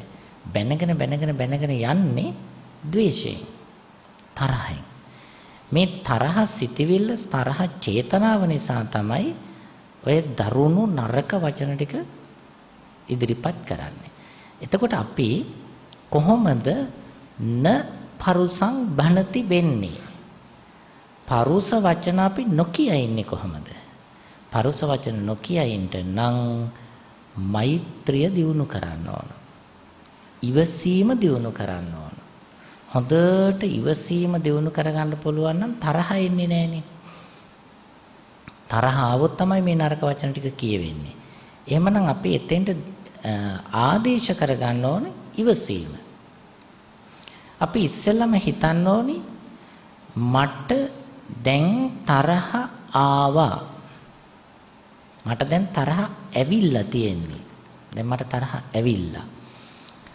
ඒ වෙලාවේ කතා කරන එක නතර කරන්න ඕනේ. තරහ ආවම මග අරින්න ඕනේ. යම් සිද්ධීන් එක අපට තරහ උපදින්න පුළුවන්. ගෘහාශ්‍රිත කටයුතු කරනකොට, ආයතනික වශයෙන් කටයුතු කරනකොට, මග තොටේදී හැම තැනදීම අපට තරහ උපදින්න පුළුවන්. මොකද අපි තරහ කියන, ද්වේෂය කියන ක්ලේශ ධර්මය මුලින්ම නැති කල නැති නිසා, මුලින් උපුටා නැති නිසා අපේ හිත ඇතුලේ තැනක තියෙන්න පුළුවන්. තියෙනවා. ඒක උඩට එන්නේ නැති වෙන්න අපි යදම් දාලා රැක ගන්න ඕන. ඒ දාන යදම් අපි දාන්නේ ඉවසීමෙන්. හොඳට ඒ වෙලාවේ අපි කල්පනා කරනවා මට දැන් කේන්තිය වෙලා තියෙන්නේ. දැන් මං කතා කරන එක හොඳ නෑ. දැන් මං අප්පච්චිට කතා කරන එක හොඳ නෑ. දැන් මං අම්මට කතා කරන එක හොඳ නෑ. ගුරුවරයෙක් නම් මම ශිෂ්‍යයන්ට මේ වෙලාවේ කතා කරන එක හොඳ නෑ. ටික වෙලාවක් නිහඬව ඉන්න. ඒ නිහඬව ඉන්න වෙලාවේ ඉවසනවා. එහෙම අපිට පුළුවන් වුණොත් ඉවසීම ටිකක් මෙතෙන්ට ආදේශ කරගන්නට අර දරුණු වචන ටික අපිට නොකිය ඉන්න පුළුවන්. සමහර උදවිය පුංචි ළමයිට කියන ඒ නරක වචන ටික, දරුණු වචන ටික හරි ලොකුයි. පුංචියට තේරෙන්නේ නැහැ. අපිට බලන් ඉඳිද්දි අහන් ඉඳිද්දි හිතෙනවා අනේ අර පොඩි ළමයිට කියව වචන ටික ඒ දරුවන්ට තේරෙන්නේ නැහැ. පව් පොඩි දරුවෝ නොදරුවෝ එහෙම කියනවා. ඇයි එහෙම උනේ? දේශය වැඩි වුණා. අර නරක දරුණු වචන ටික කියාගෙන ගියා. ඊළඟට හැම වෙලේම භාෂණයේ මේ පරුස වචන නොකියාම ඉන්න ඕනි. පුරුදු කරන්න ඕනි. පුරුදු කරන්න පුළුවන්නේ. දරුණු වචන, නරක වචන නොකියම ඉන්න පුරුදු කරන්න. එතකොට හරි. දැන් නිතර කිව්වොත් තමයි නිතර කියවෙන්නේ. ඒ නිසා නොකියම ඉන්න. හොඳට කල්පනා කරලා නොකියම ඉන්න. දැන් සමහර වෙලාවට අපට හිතෙනවා මම ගොඩ දවසක් දරුණු වචනයක් කියලා නැහැ කියලා. එහෙම. දැන් අපි උදාහරණයක් ඇරෙන්න මම පාසල් ගුරුවරයෙක් වුණාට අපි ගොඩ කතා කරනවානේ. මේ දවස්වල වෙනදාට වඩා කතා කරන පැය 2-3ක් එක දිගටම ළමයි ඉස්සරහ උගන්වනවා. එහෙම වුණාට අපි දවසකට පැය 6ක් කතා කළත් ඒ ඇතුළතදී කිසිම නරක වචනයක්, කිසිම දරුණු වචනයක් කියන්නෙම නැහැ. අපි තීරණය කරනවා නොකියාම ඉන්න. එතකොට කියවෙන්නේ නැහැ. ඒ නිසා අපේ අම්මා අප්පච්චි දුවලා පුතාලා පුහුණු කරන්න. මොකද්ද පුහුණු කරන්නේ? මොන හේතුවක් නිසාවත් දරුණු වචන, කැත වචන, සැර වචන, පහත් වචන මම පාවිච්චි කරන්නේ නැහැ. න පරුසං බනති. පාවිච්චි කරන්නේ නැහැ. එතකොට අපිට පුළුවන් පුහුණු කරන්න. දැන් මේක මේ ජීවිත කාලේ පුහුණු කරා කියන්නකෝ. මේ ජීවිත කාලෙම පුහුණු කරාම මේවා සංසාර පුරුදු පුහුණු බවට පත් වෙනවා. අපට ඊළඟ භවයේ අඩු කරන්න ලේසි. එතකොට මේක දියුණු කරලා අඩු කරගෙන යනකොට අපි මේ නරක වචන පරුස වචන භාවිතය පාවිච්චිය අපට බුදුහාමුදුරුවන්ට සේ කිසිම වෙලාවක දරුණු වචනයක් නොකියම ඉන්න පුළුවන් තරමට අපි දියුණු පිරිසක් බවට පත් වෙනවා. ඒකට සංසාරේ පුරුදු කරන්න ඕන. එකපාරම එහෙම බෑ. පුරුදු කරන්න ඕන, පුහුණු කරන්න ඕන. ඊළඟ හතරවෙනි අවස්ථාව බුදුහාඳුරු දේශනා කරන සම්පප්පලාපං භනති. සම්පප්පලාපං භනති කියලා කියන්නේ හිස් වචන කතා කිරීම. හිස් වචන කතා කිරීම අංග සම්පූර්ණ වෙන්න තියෙන කාරණා දෙකයි. එකක් තමයි નિසරු කතාවට ඇල්ම ඇති වෙන්න ඕන. එනි කිසිම වැඩකට නැති කතාවට ඇල්ම කැමැත්ත ඇති වෙන්න ඕන. ඊළඟට එය ගොතා කීමේ හැකියාව තියෙන්න ඕන. නිකරුණේ කතා කර ඉන්න කැමති හරි ලස්සනට ගොත ළඟ කියාගෙන යනවා. කොච්චර දෝ කිවට ඉවර වෙන්නේ අපට සැක හිතෙන්නෙත් නැහැ. ලස්සනට ගානට කියනවා. එකක් ඉවරනකොට එකක් කියනවා. පළවෙනි කතාවට දෙවෙනි කතාව සම්බන්ධයි. ඒ નિසරු කතාවට කැමති වුණු කෙනා එය ගොතා කියනවා. එසා අපිට බුදුහාමුදුරුවෝ දේශනා කරන්නේ න සම්පප්පලාපං භනති. Taman තීරණය කරන්න කියනවා මම එහෙම කිසිම අර්ථයක් නැති වැදගත්කමක් නැති තේරුමක් නැති කතා ගොතා කියන එක නතර කරනවා. මං එකෙන් බලකිනවා. සමහර අයට දවස් 2-3 කතා කරාට කතා ඉවර වෙන්නේ නැහැ. අනේ තේරුමකුත් නැහැ. සම්පප්පලාප කිසිම වටිනාකමක් නැහැ. නිකරුණේ කතා කරනවා. ඔහේ කතා කර ඉන්නවා. එනිසා අපි කතා කරන්න ඕන වැදගත් දෙයක් පමණක්. බුදුහාමුදුරුව අපට ඒ නිසා දේශනා කරනවා හිස් වචන කතා කරන්න එපා. ඒක අකුසලයක්. ඒකෙන් වාචසික සුචරිතය බිඳ වැටෙනවා. එනිසා පුළුවන් තරම් හිස් වචන කතා නොකර ඉන්න. ගොතා කතා නොකර ඉන්න කියලා අපට බුදුහාමුදුරුවෝ දේශනා කළා සම්පප්පලාපං භනති කියලා අපේ හැමදෙරෝනේ. එහෙමයි. ඒ වගේම අපි මේ පරුස වචන ගැන අපේ හැමදෙරෝ කතා කරා. පරුස වචන කියලා කියන්නේ රළු වචන, නරක වචන කියලා කියනවා. දැන් වැඩිපුරම මේ පරුස වචන කියවෙන්නේ ගොඩාක් දුරට අපිට තදවිච්ච වෙලාවට, කේන්ති ගිය වෙලාවට තමයි මේක කියවෙන්නේ. අපේ හඳුරු මතක් කරා පුළුවන් තරම් ඉවසීම කියන එක පුරුදු කරගන්නට කියලා. එතකොට දැන් මේ වචන කියන එක පාලනය කර ගැනීමේදී විශේෂයෙන්ම මම මුලින් සඳහන් කරා මේක පාරමිතාවක් විදිහට යන්න ඕනේ. සත්‍ය කියන පාරමිතාව. ඒක එකක් තමයි පාරමී කියලා කියන්නේ. සත්‍ය පාරමී, සත්‍ය උපපාරමී, සත්‍ය පරමත්ත පාරමී. සත්‍ය පාරමී කියලා කියන්නේ කවදාවත් මම බොරුවක් කියන්නේ නැහැ. හිස් වචන කියන්නේ නැහැ. පරුස වචන කියන්නේ නැහැ. ඊළඟට සත්‍ය උපපාරමී කියලා කියන්නේ අතක් ගලවලා ගියත්, කකුලක් ගලවලා ගියත් කියන්නේ කවදාවත්ම බොරු වචන කියලා, පරුස වචන කියලා අදිෂ්ඨානයක් ඇති කර ගන්නවා. ඊළඟට පරමත්ත පාරමී කියලා කියන්නේ ජීවිතේ ගියත් මරණයටපත් උනත් කවදාවත්ම බොරුවක් නම් කියන්නේ නැහැ කියලා අදිෂ්ඨානයක් ඇති කර ගන්නට ඕනේ. මේ සත්‍ය කියන එක අපි පාරමිතාවක් බවට සංසාරේ පත් කර ගන්නට උවමනා කරනවා. ඊට අමතරව දැන් මේ ද්වේෂය කියන එක, තරහව කියන එක ඇති වුනහම තමයි ගොඩාක් දුරට අපි මේ පරුස වචන කතා කරන්න ගන්නෙ. එතකොට නරක වචන, රළු වචන කතා කරන්න ගන්නෙ. මට ඒක කතාවක් මතක් වුණා. අනගාരിക ධර්මපාලතුමා විදේශ රටක සංචාරයක ගියා. විදේශ රටක සංචාරයක යනකොට ඒක රැජිනක් අනගාരിക ධර්මපාලතුමාට හම්බෙලා ධර්මපාලතුමාගෙන් ඇහුවා මට පුදුමාකාර විදියට තරහ එනවා. තරහ ආවට පස්සේ මං දරුණු පරුස වචන වලින් මගේ සේවකයන්ට, මගේ ඥාතීන්ට, මගේ මිතුරන්ට බැන වදිනවා.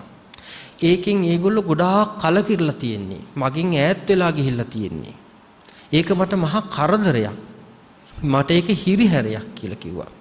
ඉතින් ධර්මපාලතුමාගෙන් ඇහුවා ඔබතුමා අදහන දහමට අනුව නැද්ද මට මේක පාලනය කරගන්න ක්‍රමයක්? මේ පරුස වචන, මේ තරහ එන එක, පරුස වචන කියන එක පාලනය කරගන්න ක්‍රමයක් නැද්ද කියලා කිව්වා. ඒ වෙලෙදි ධර්මපාලතුමා කිව්වා හොඳයි මං කියලා දෙන්නම් කියලා මේ මන්ත්‍රයක් කියලා දුන්නා. තරහ පාලනය කරගන්න. ඒ කියන්නේ පරුස වචන කියන එක පාලනය කර ගැනීම සඳහා මේ මන්ත්‍රයක් කියලා දුන්නා. ඒ තමයි දැන් කවුරු හරි කෙනෙකුට තරහක් ආවට පස්සේ ධර්මපාලතුමා කිව්වා මේ කටේ තියෙන දත් කූට්ටම තියෙනවනේ. ඒක ගානකට තියලා තද කරන්න කිව්වා. ගානකට හයියෙන් නෙමෙයි තද කරලා දිව උඩු තල්ලට තියලා තද කරලා හරියටම 10ට ගණන් කරන්න කිව්වා. දැන් කාට හරි කේන්ති ගිය වෙලාවක තද විච්ච වෙලාවක ගෙදරට ගිහිල්ලා මේක හරි කරලා බලන්න ඕනේ. අපිට දැන් බොහෝ දේවල් සිතින් කරන්න අමාරු නම් කයින් හරි කමන්නේ කරලා අපි ඒක හදා ගන්න ඕනේ හිත. ඉතින් බලන්න දැන් මේ දත් කූට්ටම තද කරාට පස්සේ මුකුත් කියන්න බැහැනේ නේද? වචන කියවෙන්නේ නැහැනේ. ඉතින් සමහරු දත් මිටි කාගෙන හිතෙන් බනින්න පුළුවන්. දෙන්නම්කෝ වැඩක්. හොඳ වැඩක් කරන්නම්කෝ කියලා හිතින් බනින්න එකක් නැති වෙලා යනවා. අර දිව උඩු තල්ලට තියලා තද කරලා 10ට ගණන් කරනකොට. ඒ නිසා වචනයක් සැර පරුෂ වෙන්නේ කොහොමද? දැන් බලන්න මෙහෙම. දැන් තමුසේ කියන එක බලන්න. දැන් මේ පැරණි ඉස්සර ගම්වල තමුසේ කියලා කිව්වා. දැන් ඉන්න කෙනෙකුට තමුසේ කිව්වොත් මොකද වෙන්නේ? හොඳට ගුටි කාලා එන්න පුළුවන්. ඉස්සර අම්මට උඹ කියලා කිව්වා. දැන් එහෙම කිව්වොත් එහෙම හොඳට ගුටි ගන්න පුළුවන්. අම්මට උඹ කිව්වොත් එහෙම. ඒ නිසා ඒ කියන වචනේ ස්වභාවයට අනුව තමයි අපි ඒක තේරුම් ගන්න ඕනේ. දැන් සමහර වචන තියෙනවා ඒ වචන කියන විදිහට කෙනෙකුගේ හිත නරක වෙන්න පුළුවන්. දැන් මෙහෙම හිතන්න යන්න කියන එකද හොඳ යනවා කියන එකද හොඳ? සමහරු මට ඇහිලා තියෙනවා යනවා ඉක්මනට. දැන් හිතන්න කන්න කියන එකද හොඳ කනවා කියන එකද හොඳ? කනවා. දැන් බොහෝ අය ගොඩාක් දුරට ඔක කරන්නේ විවාහයට කලින් එන්න යන්න කන්න කියනවා. විවාහ වෙලා අවුරුදු 10ක විතර ගියාම යනවා එනවා නානවා නිදා ගන්නවා අන්තිමට වායන්නක් එනවා. ඒ නිසා අපි උත්සාහ කරන්න ඕනේ අර වායන්නාරි අයින් කළා දාන්න. ඒකින් සමහර විට කෙනෙකුගේ හිතක් රිදෙන්න පුළුවන්. කෙනෙකුගේ හිතක් පසුතැවෙන්න පුළුවන්. දැන් ওই පරුස වචන වලට මිනිස්සු විතරක් නෙමෙයිනේ අපි හඳුන්නේ තිරිසන් සත්තුත් මේ කැමති නෑනේ. දැන් අර ජාතක කතාවක් තියෙන්නේ මේ නන්දි විශාල ජාතකයේ වෘෂභයෙක් වෙලා ඉඳලා. ඊට පස්සේ මොකද උනේ? ඒ වෙලාවේදී ඒ සාන්තු නායකවරයා ඔට්ටුවක් ඇල්ලුවා. මේ ගල් 500ක් අදින්න කියලා. ඉතින් ඔට්ටුවක් අල්ලලා මොකද කරේ? අදුව කුල උසුලුව කුල කියලා දරුණු වචනයෙන් පිටට ගැහුවා. අඩියක්වත් ඉස්සරහට තිබ්බේ නැහැ. ඔට්ටුව පරාදයි. ඉතින් අර වෘෂභයා කිව්වා "යා මට ගැහුවා. මට බැන්නනේ. ඒ නිසා මම මේ ඔට්ටුව හොඳින් කතා කරන්නේ." අනේ ඊට පස්සේ දෙවෙනි පාර 1000ක් ඔට්ටුව ඇල්ලුවා. අල්ලලා ඔළුව අත ගාලා ඇදපම් පුතේ කියලා කිව්වා. මෙන්න 1000ම ඇද්දා. ඒ නිසා තේරෙන්න ඕනේ අපිට තිරිසන් සත්තු පවා කැමති හොඳ වචන වලට. යහපත් වචන කතා කරනවට තිරිසන් සතු පවා කැමති. දැන් හිතන්න මෙහෙම ගෙදරට එනවා බල්ලෙක්. අපි ඒ බල්ලට චුච්චුක් ගාලා රසුරු සැනක් ගහලා මේ චුච්චුක් ගාලා කතා කරනවා. එයා මොකද කරන්නේ? ළඟට ඇවිල්ලා බිම දිගෑරලා ලෙව කාලා වැඳලා උඩ පැනලා නුවේක් ಜಾති කරනවා. දැන් මේ බල්ලට චිප් චිප් ගෑවොත් මොකද කරන්නේ? පණ කඩාගෙන දුවනවා. එතකොට සතෙකුට උනත් තේරෙනවා චුච්චුක් ගන්න එකක් තේරෙනවා චිප් චිප් ගන්න එකක් තේරෙනවා. ඒකයි මම කිව්වේ සත්තු උනත් කැමති හොඳ වචනෙන් කතා කරනවට. එහෙනම් අපි මිනිස්සුયો ගැන කවර කතාවද? හොඳ වචන කතා කරලා ඕනම කෙනෙක් හොඳ පැත්තට ගන්න පුළුවන්. දැන් බුදුරජාණන් වහන්සේගේ වචන ගත්තට පස්සේ බුදුරජාණන් වහන්සේ සාමාන්‍යයෙන් සැර වචන පාවිච්චි කරලා නැහැ. හැබැයි සමහර තැන්වලදී මෝඝ පුරුෂ කියලා පාවිච්චි කරලා තියෙනවා. තුච්ච පොටිල හාමුදුරන්ට කියලා තිනවා තුච්ච පොටිල කියලා. දවසක් මේ ආනන්ද ස්වාමින් වහන්සේට භික්ෂුන් වහන්සේලා පිරිසක් ඇවිල්ලා මේ කෙවුලන් ස්වාමින් වහන්සේලා විශාල පිරිසක් කච ගාලා කෑ ගහනවා. ඊට පස්සේ බුදුරජාණන් වහන්සේ නිරපලා හරිනවා. මේ කෙවුලන් මාළු අල්ලන කෙවුලෝ වගේ මෙතන කෑ ගහන්නේ කවුද? වහාම එළවල දාන්න කියලා කියනවා. එතකොට මේ වගේ සමහර වෙලාවට බුදුරජාණන් වහන්සේ මේ වචන පාවිච්චි කරේ පුද්ගලයාගේ અભිවෘද්ධිය සඳහා. දැන් අර එක මේ අශ්වය দমনය කරන කෙනෙක් බුදුරජාණන් වහන්සේගෙන් ඇවිල්ලා අහනවා මම මේ අශ්වය দমন කරන කෙනෙක්. එයාට කියන්නේ අස්ස ධම්ම සාරති කියලා. දැන් භාග්‍යවතුන් වහන්සේ පුරිස ධම්ම සාරතිනේ. ඉතින් මෙයා ඇවිල්ලා කියනවා මං අස්ස ධම්ම සාරති. ඉතින් බුදුරජාණන් වහන්සේ අහනවා දැන් ඔයා කොහොමද මේ අශ්වය দমনය කරන්නේ? එතකොට කියනවා මේ සංහේනච දමේමි. ඉතල හොඳින් කියනවා. ඊට පස්සේ කියනවා පරුසේනච දමේමි. ඊට පස්සේ ඉතින් නරකින් කියනවා. දැන් මේ දෙකෙන්ම කියලා අහන්න නැත්තම් මොකද කරන්නේ? සංහ පරුසේනච දමේමි. හොඳින් නරකිනුත් දෙකෙන්ම කියනවා. මේ ක්‍රම තුනෙන්ම අහන්න නැත්තම් මොකද කරන්න කියලා අහනකොට අර රියදුරා කියනවා මේ හනාමි නම් බන්තේ. මේ හොර රහසේම ගෙනහිල්ලා මරලා දානවා. මොකද නැත්තම් මට ලැජ්ජාවන්නේ. මගේ වෘත්තියට ලැජ්ජාවක් නේ මට මේ අශ්වය দমনය කරගන්න. ඊට පස්සේ අහන ඔබ වහන්සේ කොහොමද කරන්නේ මේ වැඩේ? පුරුෂයෝ দমনය මාත් ඔහොමම තමයි කියන්නේ. මාත් සමහර අයට හොඳින් කියනවා. සමහර වෙලාවට නරකින් කියන වෙලාවලුත් තියෙනවා. කෙනෙක් හොඳ පැත්තට ගන්න ටිකක් පරුස වචන පාවිච්චි කරන්න වෙනවා. පරුස කියලා කියන්නේ අසභ්‍ය වචන නෙමෙයි. පරුස කියන එකේ අසභ්‍ය කියන එකේ වෙනසක් තියෙනවා. එතකොට ටිකක් දරුණු වචන පාවිච්චි කරන්න වෙනවා. ඒ නිසා සංහේනච හොඳින් කියනවා නරකින් කියනවා හොඳ නරක දෙකින්ම කියනවා හනාමි නම් බන්තේ. හනාමි කියලා කිව්වේ මොකද්ද? කපා හරිනවා. රතු ඉරෙන් කපලා දානවා.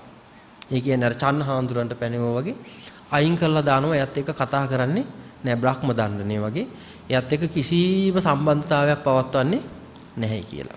ඒ නිසා දැන් අපි අද දවසේ මේ වචනය කියන එක දැන් පරුසා වාච පිළිබඳව නරක වචන, හිත් රිදවන වචන, හිත් බිඳවන වචන පිළිබඳව තමයි දැන් මේ වෙලාවේදී අපි කතා කරේ. ඒ නිසා අපි මේ වචනය කියන එකේ සංවර භාවය හැම තැනකදීම ඇති කරගන්නට ඕනේ. කය, වචනය කියන මේ සිත කියන මේ හැම දෙයකම සංවර භාවය අපිට සාංශාරික විමුක්තිය පිණිසම හේතු වෙන දෙයක්. බහුභානි බොහෝ කතා කරන අයගෙන් තමයි මේ හැම දෙයක්ම වෙන්නේ. ඒ නිසා අපි මුලින් ඉඳලාම මතක් කළා වගේ ඊටාම අඩුවෙන් කතා කරන්න පුළුවන් නම් ගොඩාක් හොඳයි. අපිට තියෙන සාදු වචන, යහපත් වචන. ඒවා කිව්වම අපිට පින් සිද්ධ වෙනවා. අසාදු වචන කිව්වම පව් සිද්ධ වෙනවා කියලානේ අපි බුදුරජාණන් වහන්සේ අපට දේශනා කළේ.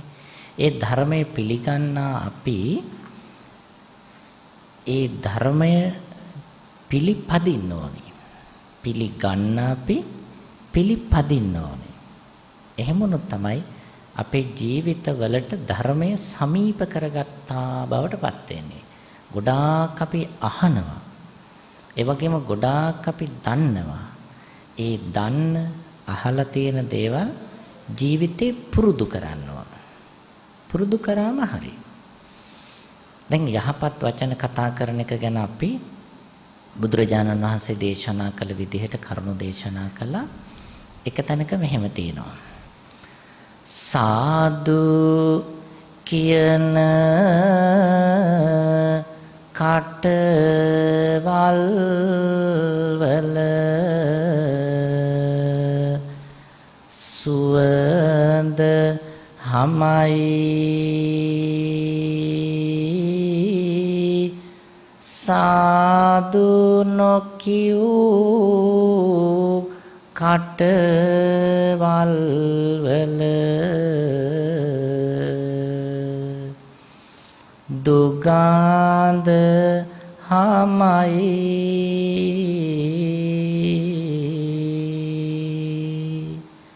සාදු නොකියූ අය නිරයේ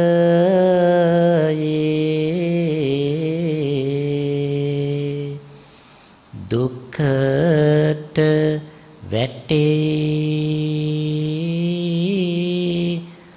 සාදු කිව්ව අය සසරින්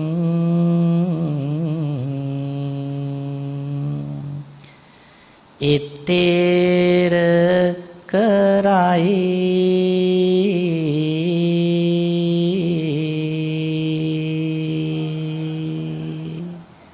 සාදු කිව්ව අය සසරින් එතෙර කරයි සාදු නොකිව්ව අය නිරයේ දුකට වැටේ. එතකොට සාදු කියන එක හොඳ වචනයක්. ඒ තුලින් අපට මෙලව යහපත භවගාමී ජීවිතයේ යහපත අපට උදා කරගන්න පුළුවන්. අපේ හාමුදුරනේ බුදුහාමුදුරෝ පස්වෙනි කාරණේ හැටියට දේශනා කරන්නේ කායස්ස භේදා පරම්මරණං අපායන් දුක්ගතින් විනිපාතං නිරයං uppajjati කියලා. කායස්ස භේදා පරම්මරණං අපි කය බිඳිලා මරණයටපත් වුණාට පස්සේ අපායන් දුක්ගතින් මේ වැරදි කරන අය මුසාවාද පිසුනාවාච පරුසාවාච සම්පප්‍රලාප කියන අය කායස්ස භේදා පරම්මරණං අපායන් දුක්ගතින් අපායගාමී වෙනවා. විනිපාතං නිරයං uppajjati විනිපාත කියන නිරේ උත්පත්තිය ලබනවා. ඒ වගේම යම් කිසි කෙනෙක් න මුසා බනති න පිසුනම් බනති න පරුසං බනති න සම්පප්පලාපම් බනති කියන ආකාරයට ඒ සියල්ලෙන් වැළකීලා සම්මා වාචාවල යෙදලා ඉන්නවා නම් බුදුහාඳුරෝ දේශනා කරන කායස්ස වේදා පරම්මරණං සුගතින් සග්ගං ලෝකේ uppajjati සුගතින් සග්ගං ලෝකේ uppajjati එහෙම අය මරණින් පස්සේ කය බිඳී සුගති සංඛ්‍යාත ලෝකවල උත්පත්තිය ලැබනවා කියලා අපේ තථාගත බුදුරජාණන් වහන්සේ දේශනා කළා. ඒ අනුව අපි අද දවසේ මේ දේශනා කළ ධර්මයට අනුව අපේ රටේ අපේ ලෝකේ හැම දෙනාම පාහේ අම්මලා අප්පච්චිලා දුවලා පුතාලා පුංචි දරුවෝ ආදී හැම දෙනාම මතක තියාගන්න ඕනි තීරණයකට එන්න ඕනි මම බොරු කියන්නේ නැහැ. මම කේලම් කියන්නේ නැහැ. මම දරුණු වචන කියන්නේ නැහැ. මම හිස් වචන කියන්නේ නැහැ. මම මගේ මරණයෙන් පස්සේ අපායට යන විදිහට වැඩ කරන්නේ නැහැ. මම ඊටාමත් හොඳ ජීවිතයක් ගත කරනවා. මේ සියල්ලෙන් වළකිනවා. මගේ බුදුහාමුදුරුවෝ අපට එහෙමයි දේශනා කළේ කියලා.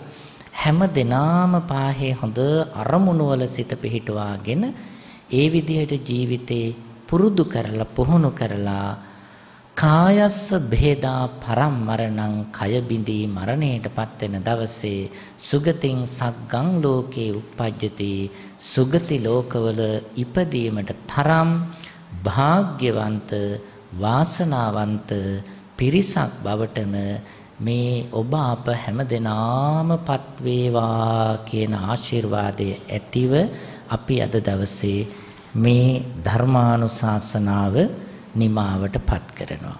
අද ධර්මානුශාසනාවේහි මේ උතුම් පුන් පෝදා පවත්වන්නට යෙදුණු යුගාසන ධර්මානුශාසනාවේහි ධර්මදායකත්වයේ ධර්මෙන් කටයුතු කරනවා. අමිර්තා සුවඳ හඳුන් කෝරු නිෂ්පාදනය කර බෙදා හරිනු ලබන ඩාලි බටර් සහ සමාගමෙහි කළමනාකරු අනුර මානම් පෙරමු මහත්මයා ශාන්ත පෙරේරා මහත්මයා ඇතුළු කාර්ය මණ්ඩලය. ඉතින් මේ හැම දෙනාම ඉතාමත්ම ශ්‍රද්ධාවෙන් ගෞරවයෙන් යුක්තව මේ උතුම් ධර්මානුශාසනාවේහි දායකත්වයේ ධර්මෙන් ඉතාම සැදැහැන් යුක්තව කටයුතු කරනු ලබනවා. ඒ වගේම මේ උතුම් ධර්මානුශාසනාවට මූලික දායකත්වයක් ලබා දෙමින් කටයුතු කරනවා. පින්වත් දේශකයාණන් වහන්සේ ඇතුළු මහා සංඝරත්නයට ධර්ම දේශනාවේදී ආරාධනා කරමින් මේ ධර්මානුශාසනාව පවත්වන්නට ජෝර්දානයේ අපි සීල කමිටුව ඒ සියලු දෙනාම ධර්ම දේශනාවට සම්බන්ධ වෙලා දායකත්වයේ ලබා දෙමින් කටයුතු කරනු ලබනවා. ධර්ම දේශනාව සම්බන්ධයෙන් ඒ හැම දිනාම ඊ타මත්ම සතුටින් මේ උතුම් පුණ්‍ය ක්‍රියාව සඳහා සම්බන්ධ වෙන බව සිහිපත් කරලා තිබෙනවා. ඒ වගේම විශේෂයෙන් ප්‍රාර්ථනා කරන බවත් සිහිපත් කරලා තියෙනවා.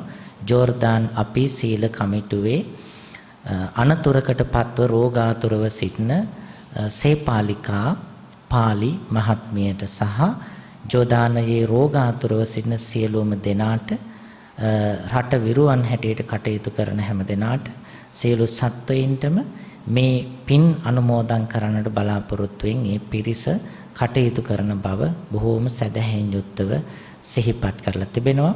ඒ වගේම නමින් පරලෝකීය සියලු ඥාතීන්ට පින් අනුමෝදන් කරන්නට බලාපොරොත්තු වෙන බව සිහිපත් කරලා තිබෙනවා. අපවත් වේවදාල දරණාගම කුසල ධම්ම මහා ස්වාමීන්ද්‍රයන්න් වහන්සේ ඇතුළු පූජනීය මහා සංඝරුවනටත් රට ජාතිය වෙනුවෙන් ජීවිත පූජා කළ රණවිරුවන්ටත් පින් අනුමෝදන් කරන්න බලාපොරොත්තු වෙන බව මේ දෙපිරිසම බොහෝම ශ්‍රද්ධාවෙන් සිහිපත් කරලා තිබෙනවා.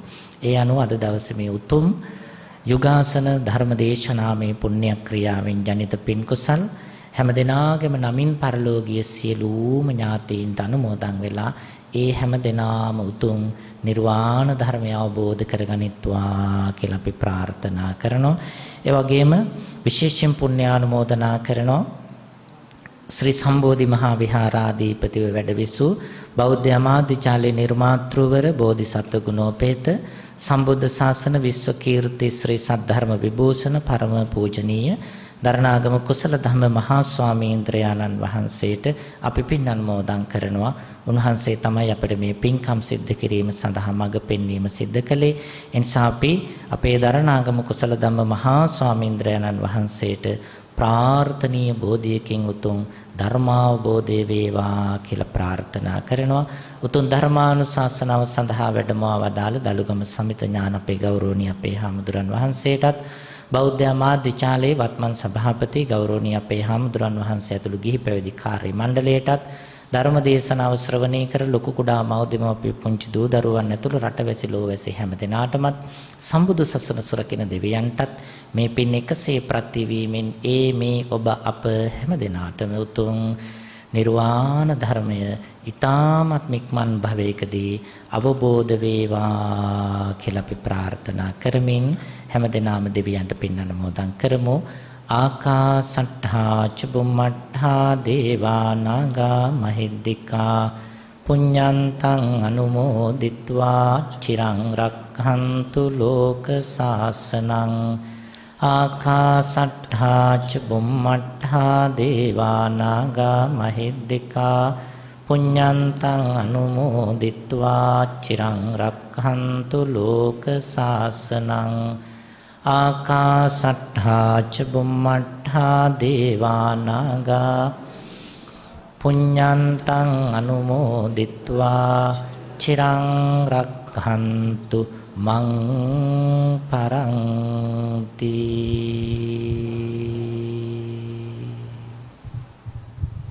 සාදු සාදු සාදු. සදහවත්නි, ඒ නිමාවටපත් වුණේ යෝගාසන ධර්මදේශනාව. ඉතින් ඇති කල පුළුවන් විදිහට අපි කතා කරනවා. ඒ වගේම නැති කල බැරි වී ගිය කල අපිට කතා කරන්නට පුළුවන් කමක් ලැබෙන්නේ නැහැ. එහෙමනම් මේ තියෙන කාලේ පුළුවන් කාලේ කතා කරන දේවල්, ඒ වගේම අපි මේ මුවින් පිට කරන වචන අදහස් කොයිතරම්නම් සමාජයට වැදගත්ද, අපිට වැදගත්ද කියන කාරණාව අවබෝධ කරගන්න පුළුවන් නම් අපේ මේ කතා කරන සෑම මොහොතක් පාසාම අපෙන් කියවුනේ හිස් වචන නොවේ නම් එය මං හිතනවා ඔබටත් ඒ වගේම සමාජයටත් වැදගත් කියලා. ඒ පිළිබඳව අද දවසේදී බහුබාහනී සූත්‍රය අසුරු කරගෙන ගෞරවනීය ස්වාමින් වහන්සේලා මේ යෝගාසන ධර්මදේශනාවෙන් ඔබ අපට කියා දුන්නේ. මාමනැල්ල මාවෙල මල්වතු විහාර වාසී මාමනැල්ල මයුරපාද මධ්‍ය මහා විද්‍යාලයේ සහකාර විදුහල්පති සිරිමත් ආනන්ද සංසදයේ කරු සභාපති අනුශාසක දුරන්තර අපේ පූජනීය පන්නල ආනන්ද පින්වත් ස්වාමීන් වහන්සේත්, ඒ වගේම කැලණිය දලුගම ශ්‍රී ඥාන විමලාරාමස්ත විද්‍යාශෝභිත ධර්මායතන වාසී පූජනීය දලුගම සමිත ඥාන පින්වත් ස්වාමීන් වහන්සේත් අද යෝගාසන මේ දේශනාව වෙනුවෙන් වැඩම කළා. ගෞරවනීය ස්වාමින් වහන්සේලාට නිදුක් නිරෝගී චිරජීවනයේ අපි ප්‍රාර්ථනා කරමු. සාදු සාදු සාදු.